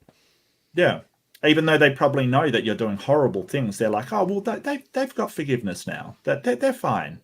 I mean, why would we believe that? I think that there has to be more than that. But anyway, yeah, I digress. Concepts, and they are very healthy, unhealthy, no question, but they are very useful in putting people into place. They're good for controlling and they're good for manipulation, these ideas. And these are not moral way to do it, okay? So the point is that to believe in a God without any reason, it's a dogma. And a dogma which is not based on reason and open-mindedness, human experience, meaning a meaningful dogma, that dogma is top-down, not bottom-up, like morality should be, based on human experience, human life. And when that happens, that dogma is not good to base ethics on, okay? No, I completely agree. If you have a top-down totalitarian, this is right, this is wrong, that is not a good way to build a moral system, rather than the experiences of the people in it forming their own system in order to help them flourish. Yeah, it goes to what good we were point. saying earlier, combined with the whole understanding the why behind rules sort of thing. Yeah, yeah. Like, if it's from a divine dictate, a top-down system, it's not really morality, it's just obedience. But when it's from Yes, bottom absolutely. up, then it's a voluntary choice. Yep. So, do you have a choice if a god is just dictating to you? Not really, I guess. Yeah, actually, I think I'm going to hang on to that one in case it ever comes up in a debate, because I think it boils the whole thing down. Oh, yeah. Is if it comes from on high, even if you can prove there's a God, which you cannot do, and even if you can prove that that God has ethics, which you cannot do, but even if we concede both of those things, it's not morality if it's dictated, just obedience. So you cannot get morality from the Bible. Because there's no reasons behind it. He could dictate that it's moral to, just kill everybody around you. And it would be moral because it's a pronouncement, not an understanding of what is good and bad. Yeah, I've heard people say that. Like, you challenge them and you say, if God said to murder your children or go shoot up a school or whatever, and they say, well, if God says so, by definition, it's good. It's moral, yeah, absolutely. I've heard that as well. And the thing is that usually, I go, well, I don't actually think you would do that. I think you are more moral than that. You know what I mean? It takes a real zealot to go beyond what society, the social boundaries, to rip up that social contract and cross that line, go beyond the point of no return, where you're aiming for the death penalty, basically. You have to be an extremist to do that. Right. But I think that most of the people that you talk to, while they say they'd do it, I just, they seem like reasonable people. I don't think they actually would. That's the thing. Either that or you get the, oh, well, God would never say that. And it's like, well, how do you know? He drowned the world. Yeah, he said it before. Pronounced, right. And he presumably he did tell Moses to go and kill the Amalekites and the what in his behavior described in the Bible would prevent him from saying something like this. It just seems a matter of faith that he wouldn't say that anymore. Like it's just what he'll burn people in lakes of fire. What possibly makes you think he would have a problem with ordering someone to kill somebody? Yeah, to him, death is nothing. I mean, right. Everybody's got to die. The whole world gets wiped out and then resurrected, because that's also nothing to him, in order to stand in line for judgment. And if he's going to burn me in hell for eternity anyway, what's just accelerating the progress by a few, decades kind of thing? Why would he care? Dogma. So this idea of my way or highway, that generates tension, conflict, and violence. And history is replete with how Christianity has led to violence all around. In fact, when it comes to violence, Christianity stands number one in the whole world history. Followed a distant second is, of course, Islam. Anyway, I like how Preacher Dude, the introduction guy sitting right behind him, I like how he almost busts out laughing when he says that Christianity is number one in deaths, like leading cause of death in history, Christianity. And that's true. Well, it depends. Like, how far back do you want to go in terms of history? Because some people estimate that there have been something on the order of 100 billion humans who have ever lived. But where do you draw the line, right? Like, right. That has to include, like, non-Homo sapien species, other types of humans, in order to get that big a number. And so where you draw the line. But if you want to go with, like, modern history, since humanity has started writing, then Christianity's definitely up there. But I don't know if it's right to say that maybe as far as religions, it's killed more people. But even then, even with, a 700-year head start, I don't know that it necessarily has more victims than Islam. Yeah, I'm not entirely sure. I'd love to hear a citation on that one. Like if you just said, "Hey, this was pulled from, scientific, you know, Yeah, or like Stillette says, in the West, where we European descended people keep our history books, oh, for us, definitely, far and away yeah. Christianity, Oh, absolutely. yeah, But absolutely, yeah, worldwide, that's harder to say, harder to pin down. yeah, absolutely, yeah. The other traditions to show that there are even religious traditions which are profoundly moral without a belief in God. Anyway, that will come later in our segment later. Okay, so I would like to just simply put myself down here now with this idea that dogma should not be the basis of ethics, so we need to have reason. Now, the thing is that God is a dogma the way it's put, unless we bring in reason. But the point is this: the dogma can be reasonable. The dogma is never rational, keep that in mind. But it can be reasonable if it's put to good use. If we can use it good ways to bring people close to morality, to make them more compassionate, kind, caring, sharing, and all those, To that extent, the dogma can be reasonable, meaning it's helpful, but it can never be rational. So God could be helpful when it comes to morality, but it can never be the basis of morality. Please keep that in mind. There's a big distinction between the two. That's a good point. Just because a Christian religion is moral doesn't mean that God is the basis for that morality. And I like the way that he says that, it can be reasonable because it does follow morality, but it can't be rational because dogma is necessarily the irrational belief in something based upon, well, just belief. It's just an irrational belief. Yeah, because you have no reason to. Yeah, that's a really good point. It's sort of like what we were talking about earlier about how a religion could be divorced from the God that it supposedly descends from. Like, it leaves the path. It could have perfectly good morals that it developed in the same way as every other culture and society did, that have nothing to do with the God. I think that's helpful is always welcome, but let's not make it a dogma and a morality based on that, okay? Quite a few ideas, some of them will be unpacked later. I'd like to leave it at that right now. Okay, that's it for his opening statement. Appropriate as the closing member of makes it efficient. I don't know whether it's appropriate or inappropriate as the closing member of the opening statements to observe that this is an impossible debate. You should feel impressed that we are trying to pull it off. Are you not entertained? Name the movie. You can believe that God is necessary for ethics. You can presuppose that God is necessary for ethics. We may have seen some of that tonight.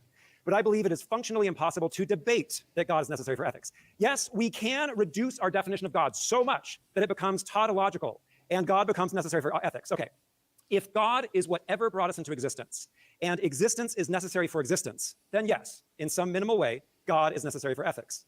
God is demonstrably real. You were not expecting that, were you? In that God is an idea that most people, actually believe in, making God an intersubjective reality. Intersubjective should be the $20 word that you walk away with. You could Intersubjective. Can we get a definition on that one, sir? So my take on that one is it sounds like a big word, but it's really not. It's subjective, but it's subjective across multiple, like between us. You and I could agree on a thing. It's a subjective thing, but because it's between us, it's intersubjective. So it's subjective but shared by two or more individuals. So it is subjective, but it is subjective over more than one person. Now, okay, that's my $20 take word. anyway. Yeah, sure. No, absolutely correct. I just looked it up. Could also assert that humans are functionally God, a position that I support, but these minimal definitions of God cancel themselves out. If ethics are a human phenomenon, or more precisely, an extrapolation of social behavior of living creatures, then God is not necessary for ethics. The question of whether God is necessary for existence would be an interesting debate.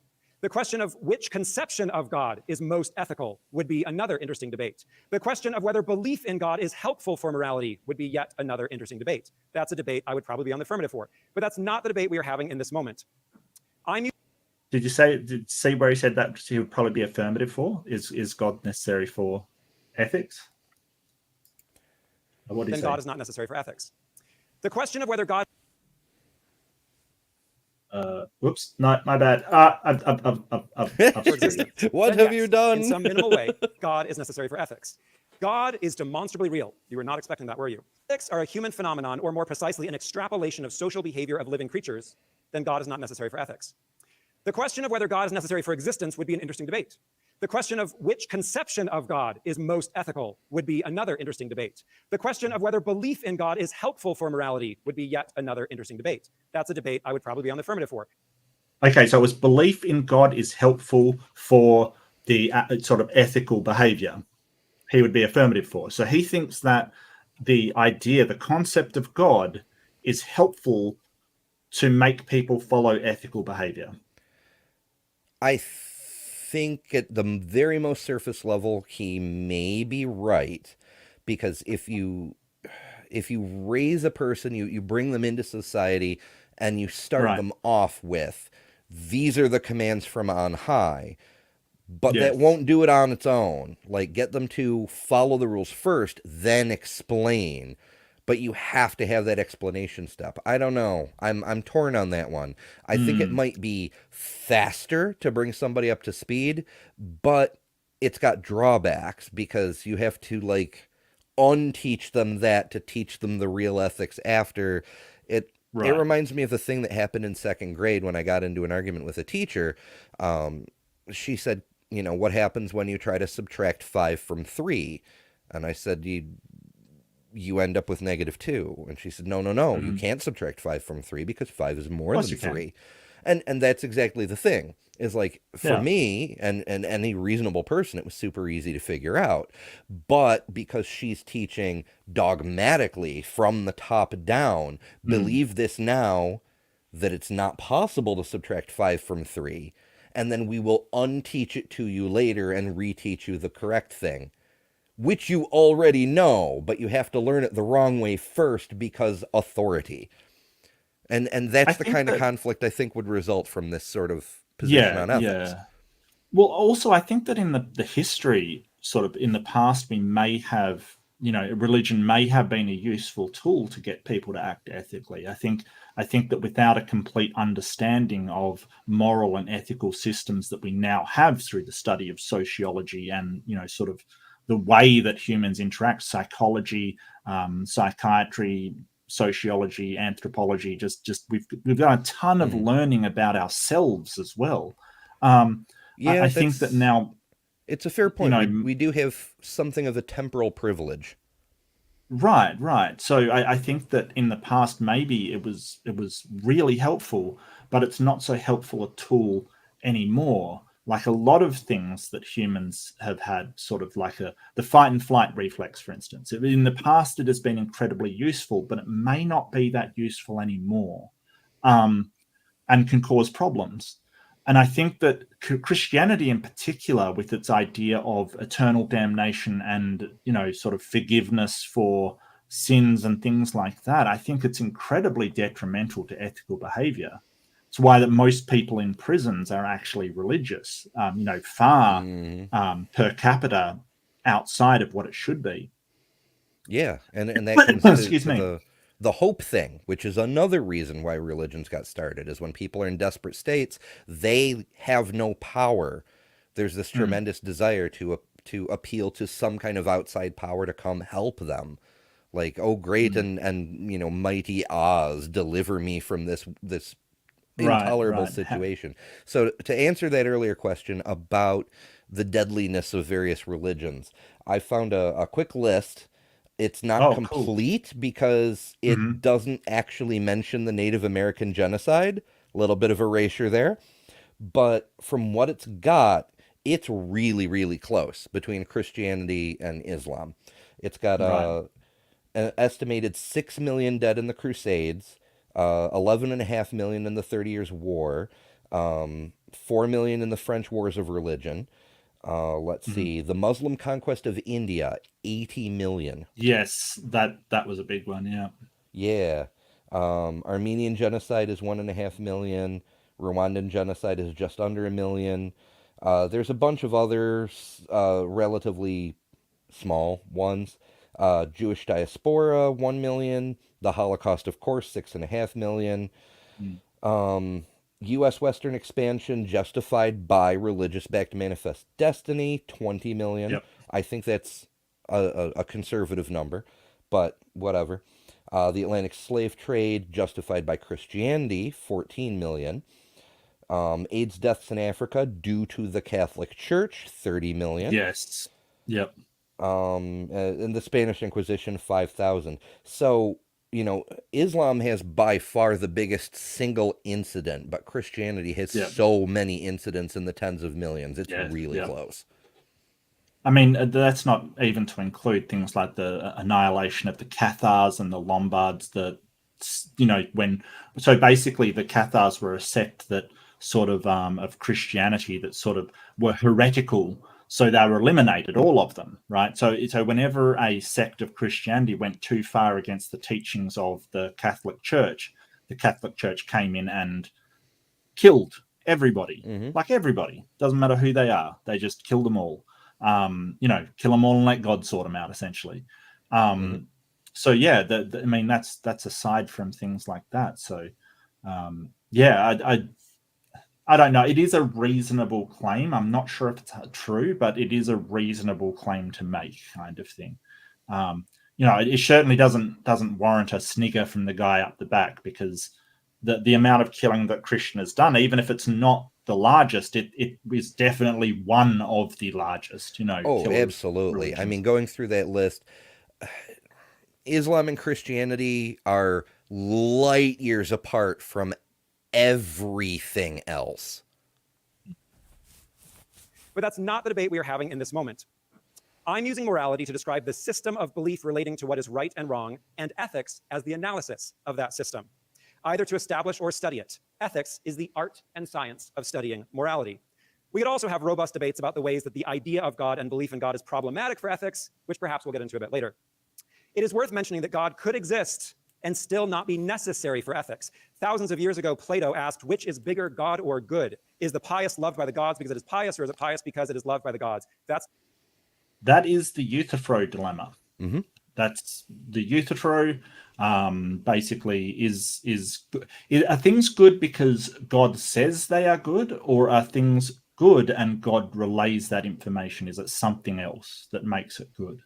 I think the fact that the dilemma exists kind of answers the main question, because if God was the source of good, both ethically and in a well-being kind of sense, then it shouldn't even be a question. Things should just be good.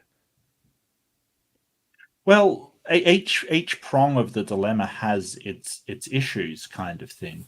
That in one way, if God just determines what is good by sort of saying what is good, then anything can be good. And this is the point I made earlier. If God says, going out and killing people is good, then that is good. And that's a whole load of problems. If it's something else, you've just kicked the can down the road, because then, even if it's got you depend on God to transmit it, the question comes, well, where did he get it from?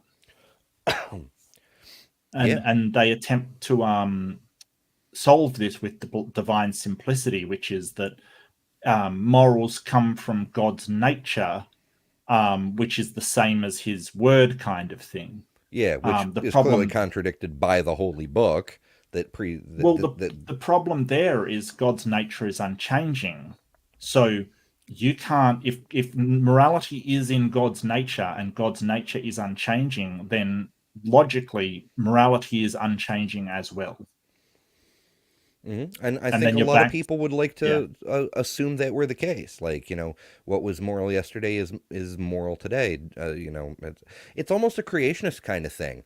Like, I caught Eric Hovind slipping that he thought the Sears Tower had always existed. It had been there since the creation of the world 4,000 years ago or whatever.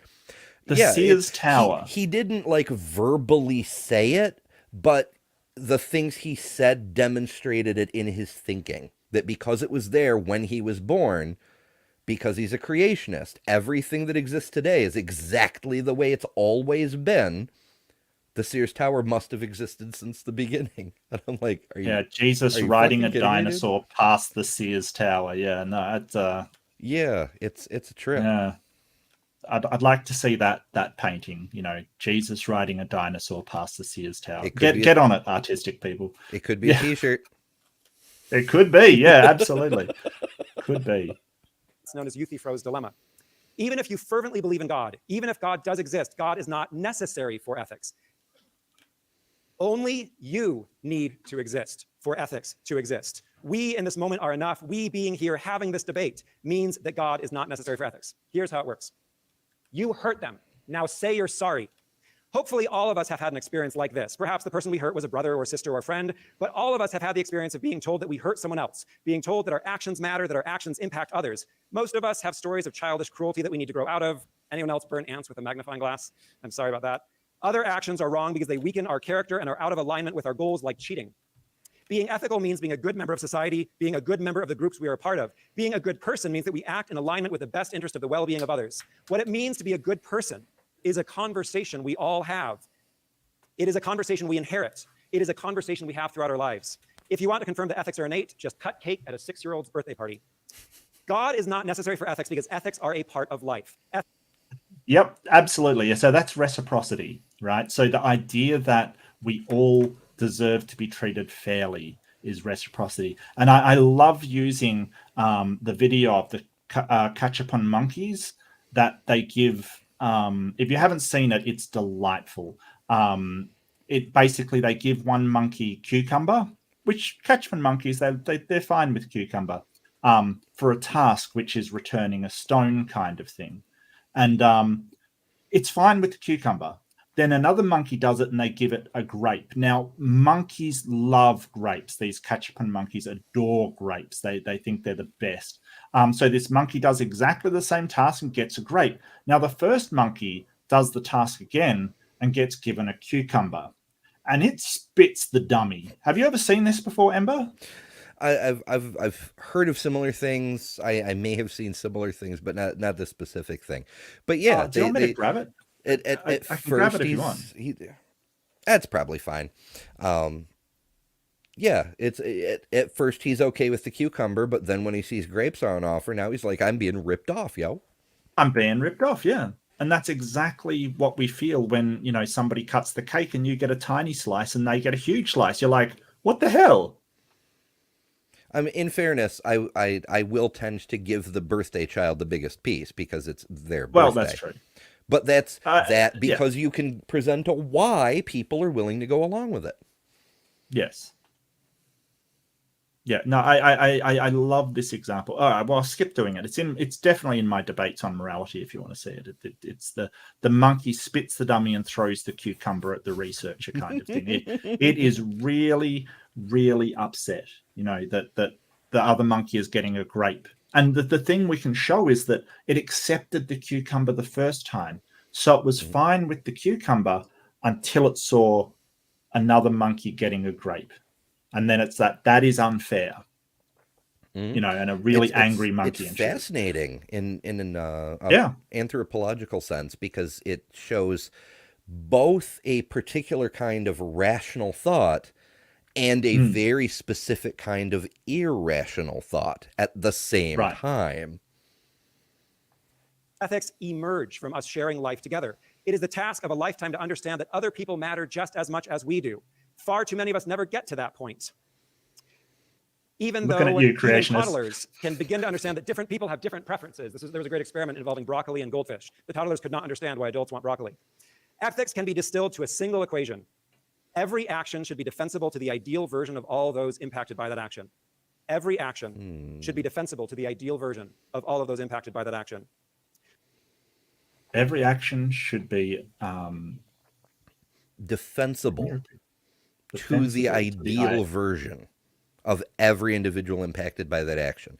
That is to say, if I do a thing right now and it affects you because we're in the show together and it affects everyone in the audience, then it should be defensible not just to you and all the people watching, but to the ideal version of every one of those people.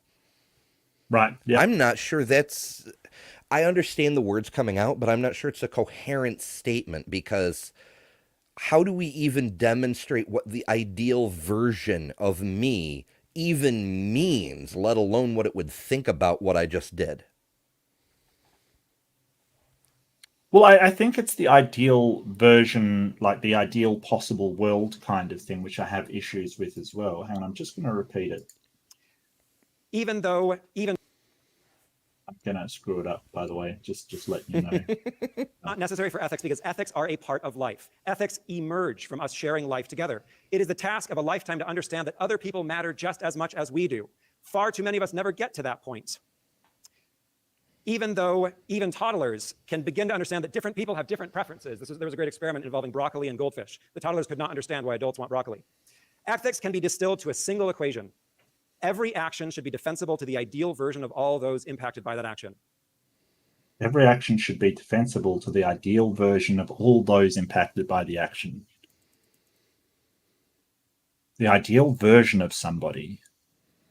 Yeah, I'm not sure. Every action should be defensible to the ideal version of all of those impacted by that action.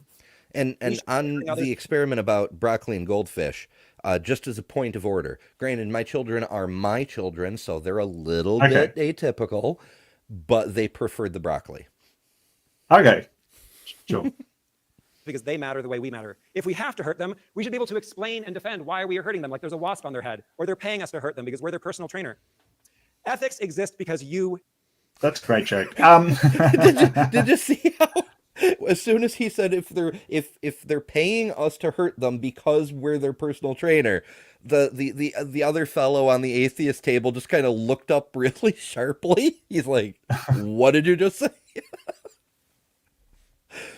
I don't know. It may have been completely unrelated, but it looked like such a shock reaction. I'm like, whoa. I get what he's saying, though. If you're going to not maximize well-being, if you're going to infringe on well-being, you ought to have a good reason for doing it. Like you ought to sort of, if you're going to lock somebody up, they have to have committed a crime, for instance, sort of that kind of thing. If you're going to violate one of their rights. Yeah, there has to be a good why. I like the example that he mentioned about swatting a bug on a child's head. Like, right. I've literally done that. The mosquito or a wasp or whatever, you swat it off of your child, and they're like, "Why did you hit me?" And it'd be like, "There was a bug. See, here's the squished bug." And or then you tackle someone about to be hit. You tackle someone about to be hit by a car.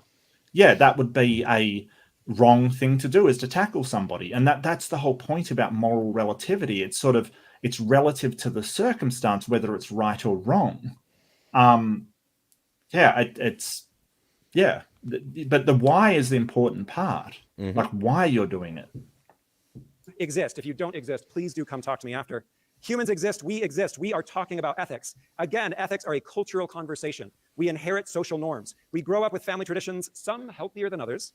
We navigate preferences and looking at you, Christianity. Needs of our loved ones. All of these decisions and requests and conversations involve ethics. In the entertaining book, How to Be Perfect, Michael Schur, the author of the excellent show, The Good Place, reviews major ethical theories.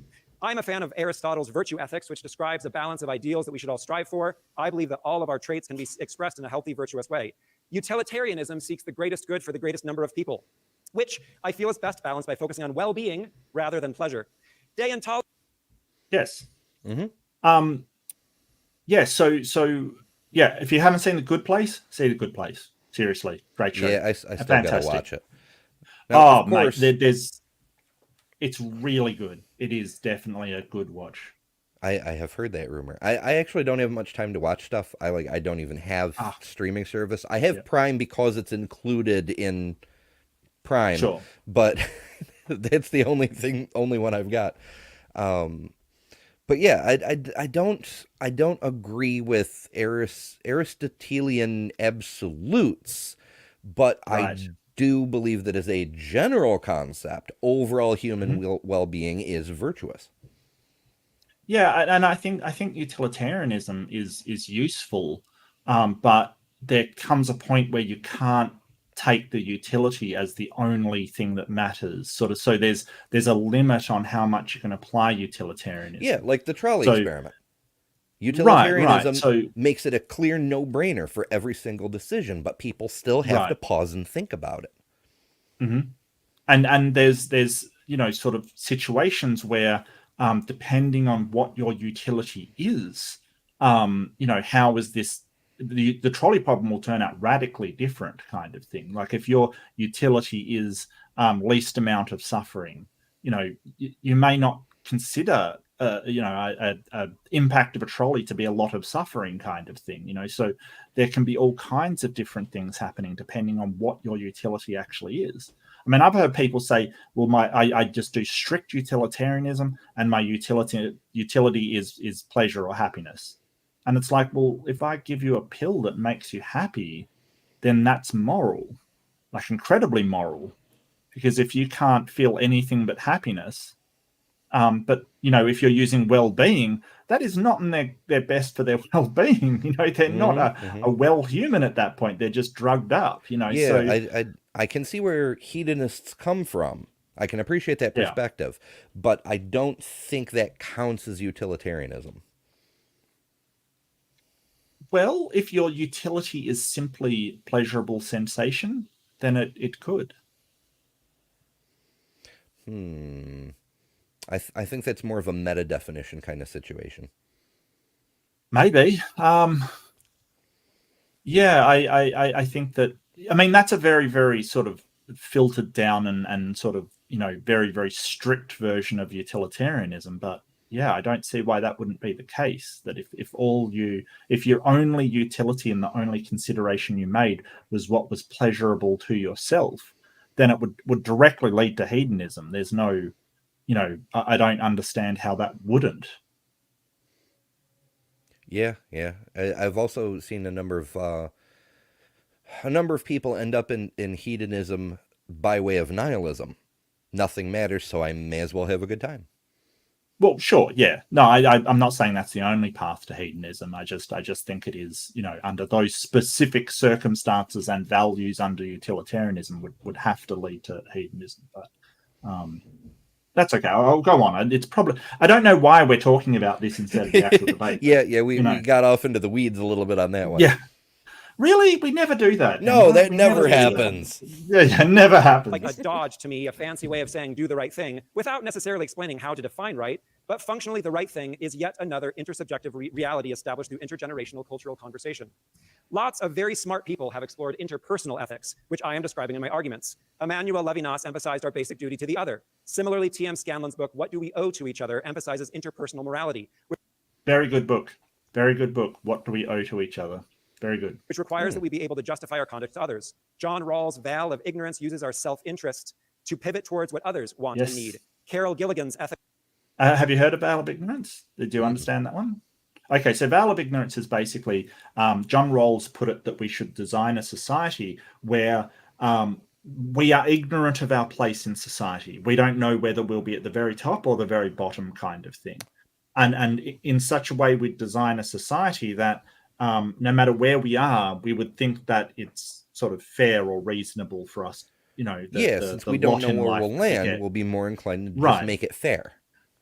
Right. So it'll be fair society. Not that it's completely equal, but it's equitable. That if you are at the bottom, you at least go, well, I'm at the bottom. This is at least reasonable, kind of thing.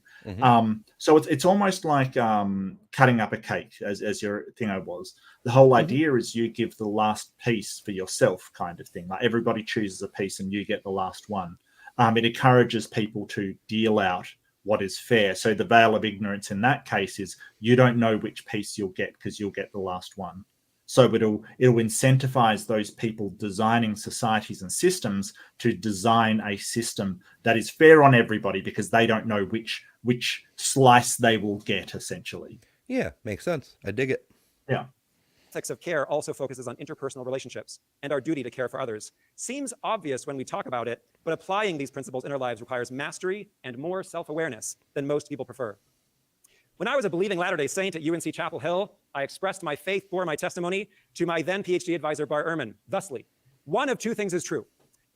Bart Ehrman. Okay. That's fascinating. I knew Bart Ehrman was a former Christian, but I didn't realize he was a former Mormon. I don't know. I mean, maybe. Was he a former Mormon? Interesting. Well, he said he was at an LDS university, and his PhD advisor was Bart Ehrman. Therefore, Bart Ehrman was a Mormon. unless like Brigham Young University is in the habit of hiring non-Mormons, which I suppose they might. If there's a shortage of They might. PhDs in a particular field, then they just may have to outsource. But even so, it's fascinating that he has a direct connection to Bart Ehrman, and he is by far the most articulate speaker on the subject in the whole Oh, room, absolutely. you know? Yeah. Yeah, no, he's actually making really good points. I don't know about Bart Ehrman's personal life much, to be honest with you. He went to Moody Bible Institute, apparently, for Bible. It's a private evangelical. So I think maybe he was just a evangelical believer, and maybe they just, you know, like you said, they had a lack of doctoral advisors and things like that, so they snapped him up. Actually, that does kind of track. I mean, I'm willing to accept it anyway, but it does kind of track from an LDS perspective because, of course, the emphasis is on the Book of Mormon. They may very well have a shortage of biblical scholars for the regular flavor Bible. Here we go. He was raised Anglican in the Episcopal Church, so he was Episcopal. Became a born-again evangelical. So, yeah. Yep, okay. Oh, there you go. Did not know that about Bart Ehrman. I met a person not long ago whose kids went to school with Bart Ehrman's brother's kids, and his brother is actually also, he's a slightly different flavor of scholar, but he's a scholar at about the same level in a related area. They've teamed up together on a couple of books, and oh, cool. Yeah, so I actually knew from an outside source that he was like a general evangelical flavor person. It just didn't occur to me in the moment, I guess. C'est la vie. Either God exists and God communicates to us through our physiology, psychology, and sociology, in other words, our brains, bodies, and groups, or God exists and communicates to us and we are created, evolved in such a way that we believe in God. Want to place your bets? Anybody? Well, I obviously, you know which side I'm going to be on, but he does raise an interesting point. We can make a strong case for secular ethics being the result of evolution. Yes. Sure. Could belief in religion, the tendency toward religion, be the result of evolution as well? Possibly. I mean, if that predilection to follow somebody that says they have some ultimate truth, all it needs to be is a predilection that is beneficial to survival, then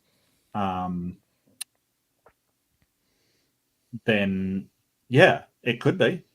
And Stupid Whore Energy for the $5. Thank you so much, SWE. Either God exists or God exists. Yeah, basically. And you're wearing a shirt that says misandrist, I think, which is awesome. I can only see the first part of it because it's got the YouTube symbol on it. But yeah, I think you're probably right. Whether or not you believe we are created or evolved, our bodies and brains are... sorry, I will wrap up. As a chaplain, I affirm faith and spirituality, and I work with people in the most difficult moments of their lives. I support people as they die, support people from any religious background or none at all. I am able to do this because I connect at the level of human needs and experience. Questions of meaning and the reality of connection and support are also human. God is not necessary for grief or support or resolution. We humans supporting each other does the work traditionally attributed to gods and angels. God is not here in this auditorium, as best as we can tell. Many here may believe that God has an influence in this auditorium, but I hope that we can all agree that we are more certain that we are here than that we are certain that God is here. Oh, that's good. Mm-hmm. We are more certain that we are here than God is here. Yeah, absolutely. Nobody would disagree with that. Like, you could not disagree with that. I know one person who would disagree with that. That was oh shit, who was it? Was it? It couldn't have been William Lane Craig, but it probably was. But one of those big five apologists, I forget who it was. Right. He was talking to Matt Dillahunty yet again. Matt Dillahunty, this guy debates probably everybody. Matt Turek, to be honest with you. It sounds like something Matt Turek would say. Frank Turek. Yeah, I think it was. Sorry, yeah, he said that I'm more convinced God exists than my wife exists. Okay. So okay. I think he was making a deliberate reference to that. He was like, surely we're awesome. All more convinced that we're here than God's here.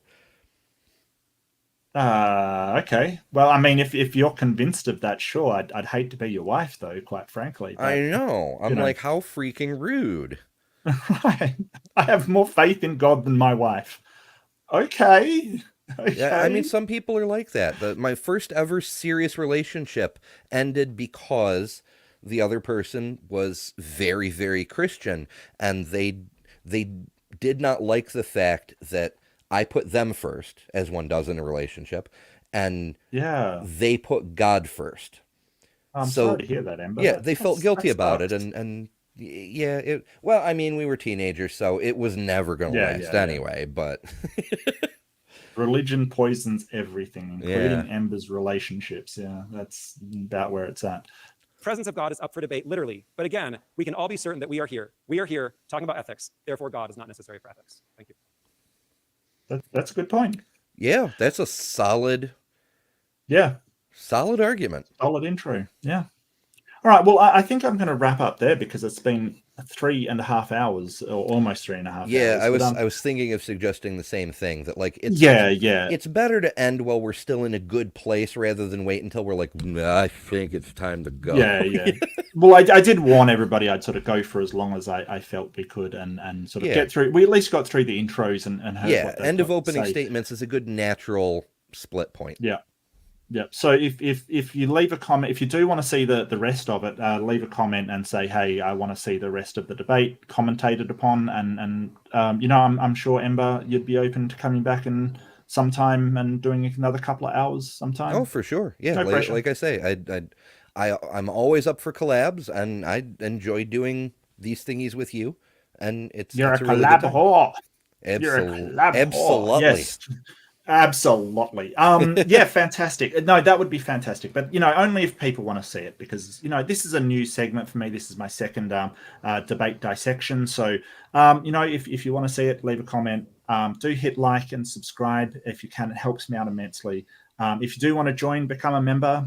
That helps out as well. And but it's been great, and thank you all for joining me. Thoughts, Ember? Thoughts and everything. Well, I mean, obviously I'm biased, but it seems to Well, me that the yeah. final speaker basically owned the opening statements. He was the only one who actually had a direct case to make on the topic. The other two misleading, doing apologist things, non sequiturs, just assertion after assertion, poisoning the well, mischaracterization. Not really much that was actually addressing the subject at hand. And the first dude on the atheist side of the table, I don't know. He did make a couple of good points, but it didn't really resonate with me, Mm-hmm. Yeah. No, totally. I thought that the Christians started with a presupposition and they felt no reason to justify their assertions and presuppositions. It was just that presupposition, ethics come from God. And that's okay if you want to start with a presupposition in a debate, but it's not usually the title of the debate, like what you're trying to debate. And as I totally agree with what you said, Ember, if you're going to say, well, I presuppose that ethics do come from God, and that's the question, the proposition of the debate, why arrive at all? Because you've already decided the answer.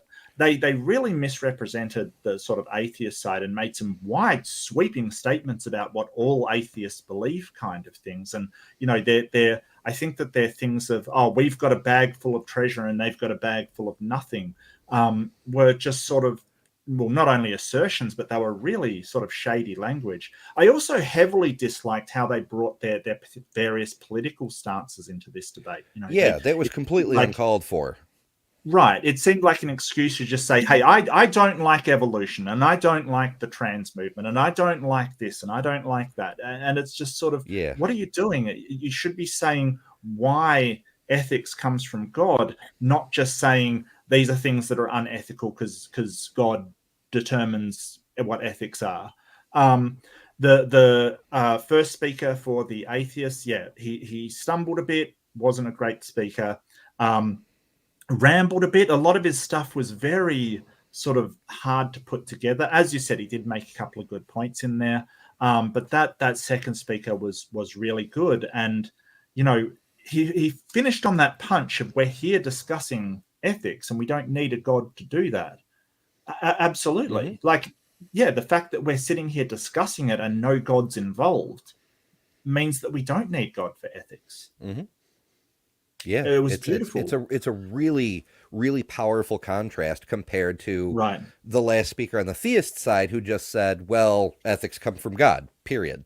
Like, Yeah. that's not an argument, my dude. Yeah. But this is definitely the fastest we've ever gotten to Godwin's Law that I've ever seen. It was the first sentence. So, you know, as someone pointed out, it's Hitler and not Nazis, but I'm gonna generously allow Godwin's Law to cover it. So yeah, no, interesting. And I think, I really enjoyed talking with you, Amber. That was, you know, really fascinating stuff. I you know, you brought up a lot of good things that I really enjoyed thinking about. So yeah. I think there's a lot of value in these, like not just for the purposes of debate or whatever, but to really like get down into the ideas being expressed by the various sides and what actually makes sense. And after all, that is what we're after, is we want to know what people believe and why, so that we can believe as many true things and as few false things as possible. Yes. Yeah, and Maya's got a point. And I'm not sure if this is a point. She's saying the triggers stop all the wind. I'm sure that's definitely in there, Maya. But we need more women in debates. Definitely, no doubt about it. We need everything, more. Really. Well, yeah, that aside, but definitely, like when I'm in the debate sphere on the internet, and it is always guys debating. Always, like it just. I just personally, I would like to see more women in debates. That's what I'd personally like to see. But you know, that's up to whoever wants to. Don't feel any obligation. But thank you so much for joining me, Ember. It's been absolutely wonderful. Just a great time. Thank you so much, pleasure. and everyone in the audience joining me. It's been fantastic. As always, don't forget, be kind to yourself and be kind to those around you. Thank you so much, and have a good day, night, or wherever you are. Evening, whatever brunch. your time zone dictates. Exactly. Bye-bye.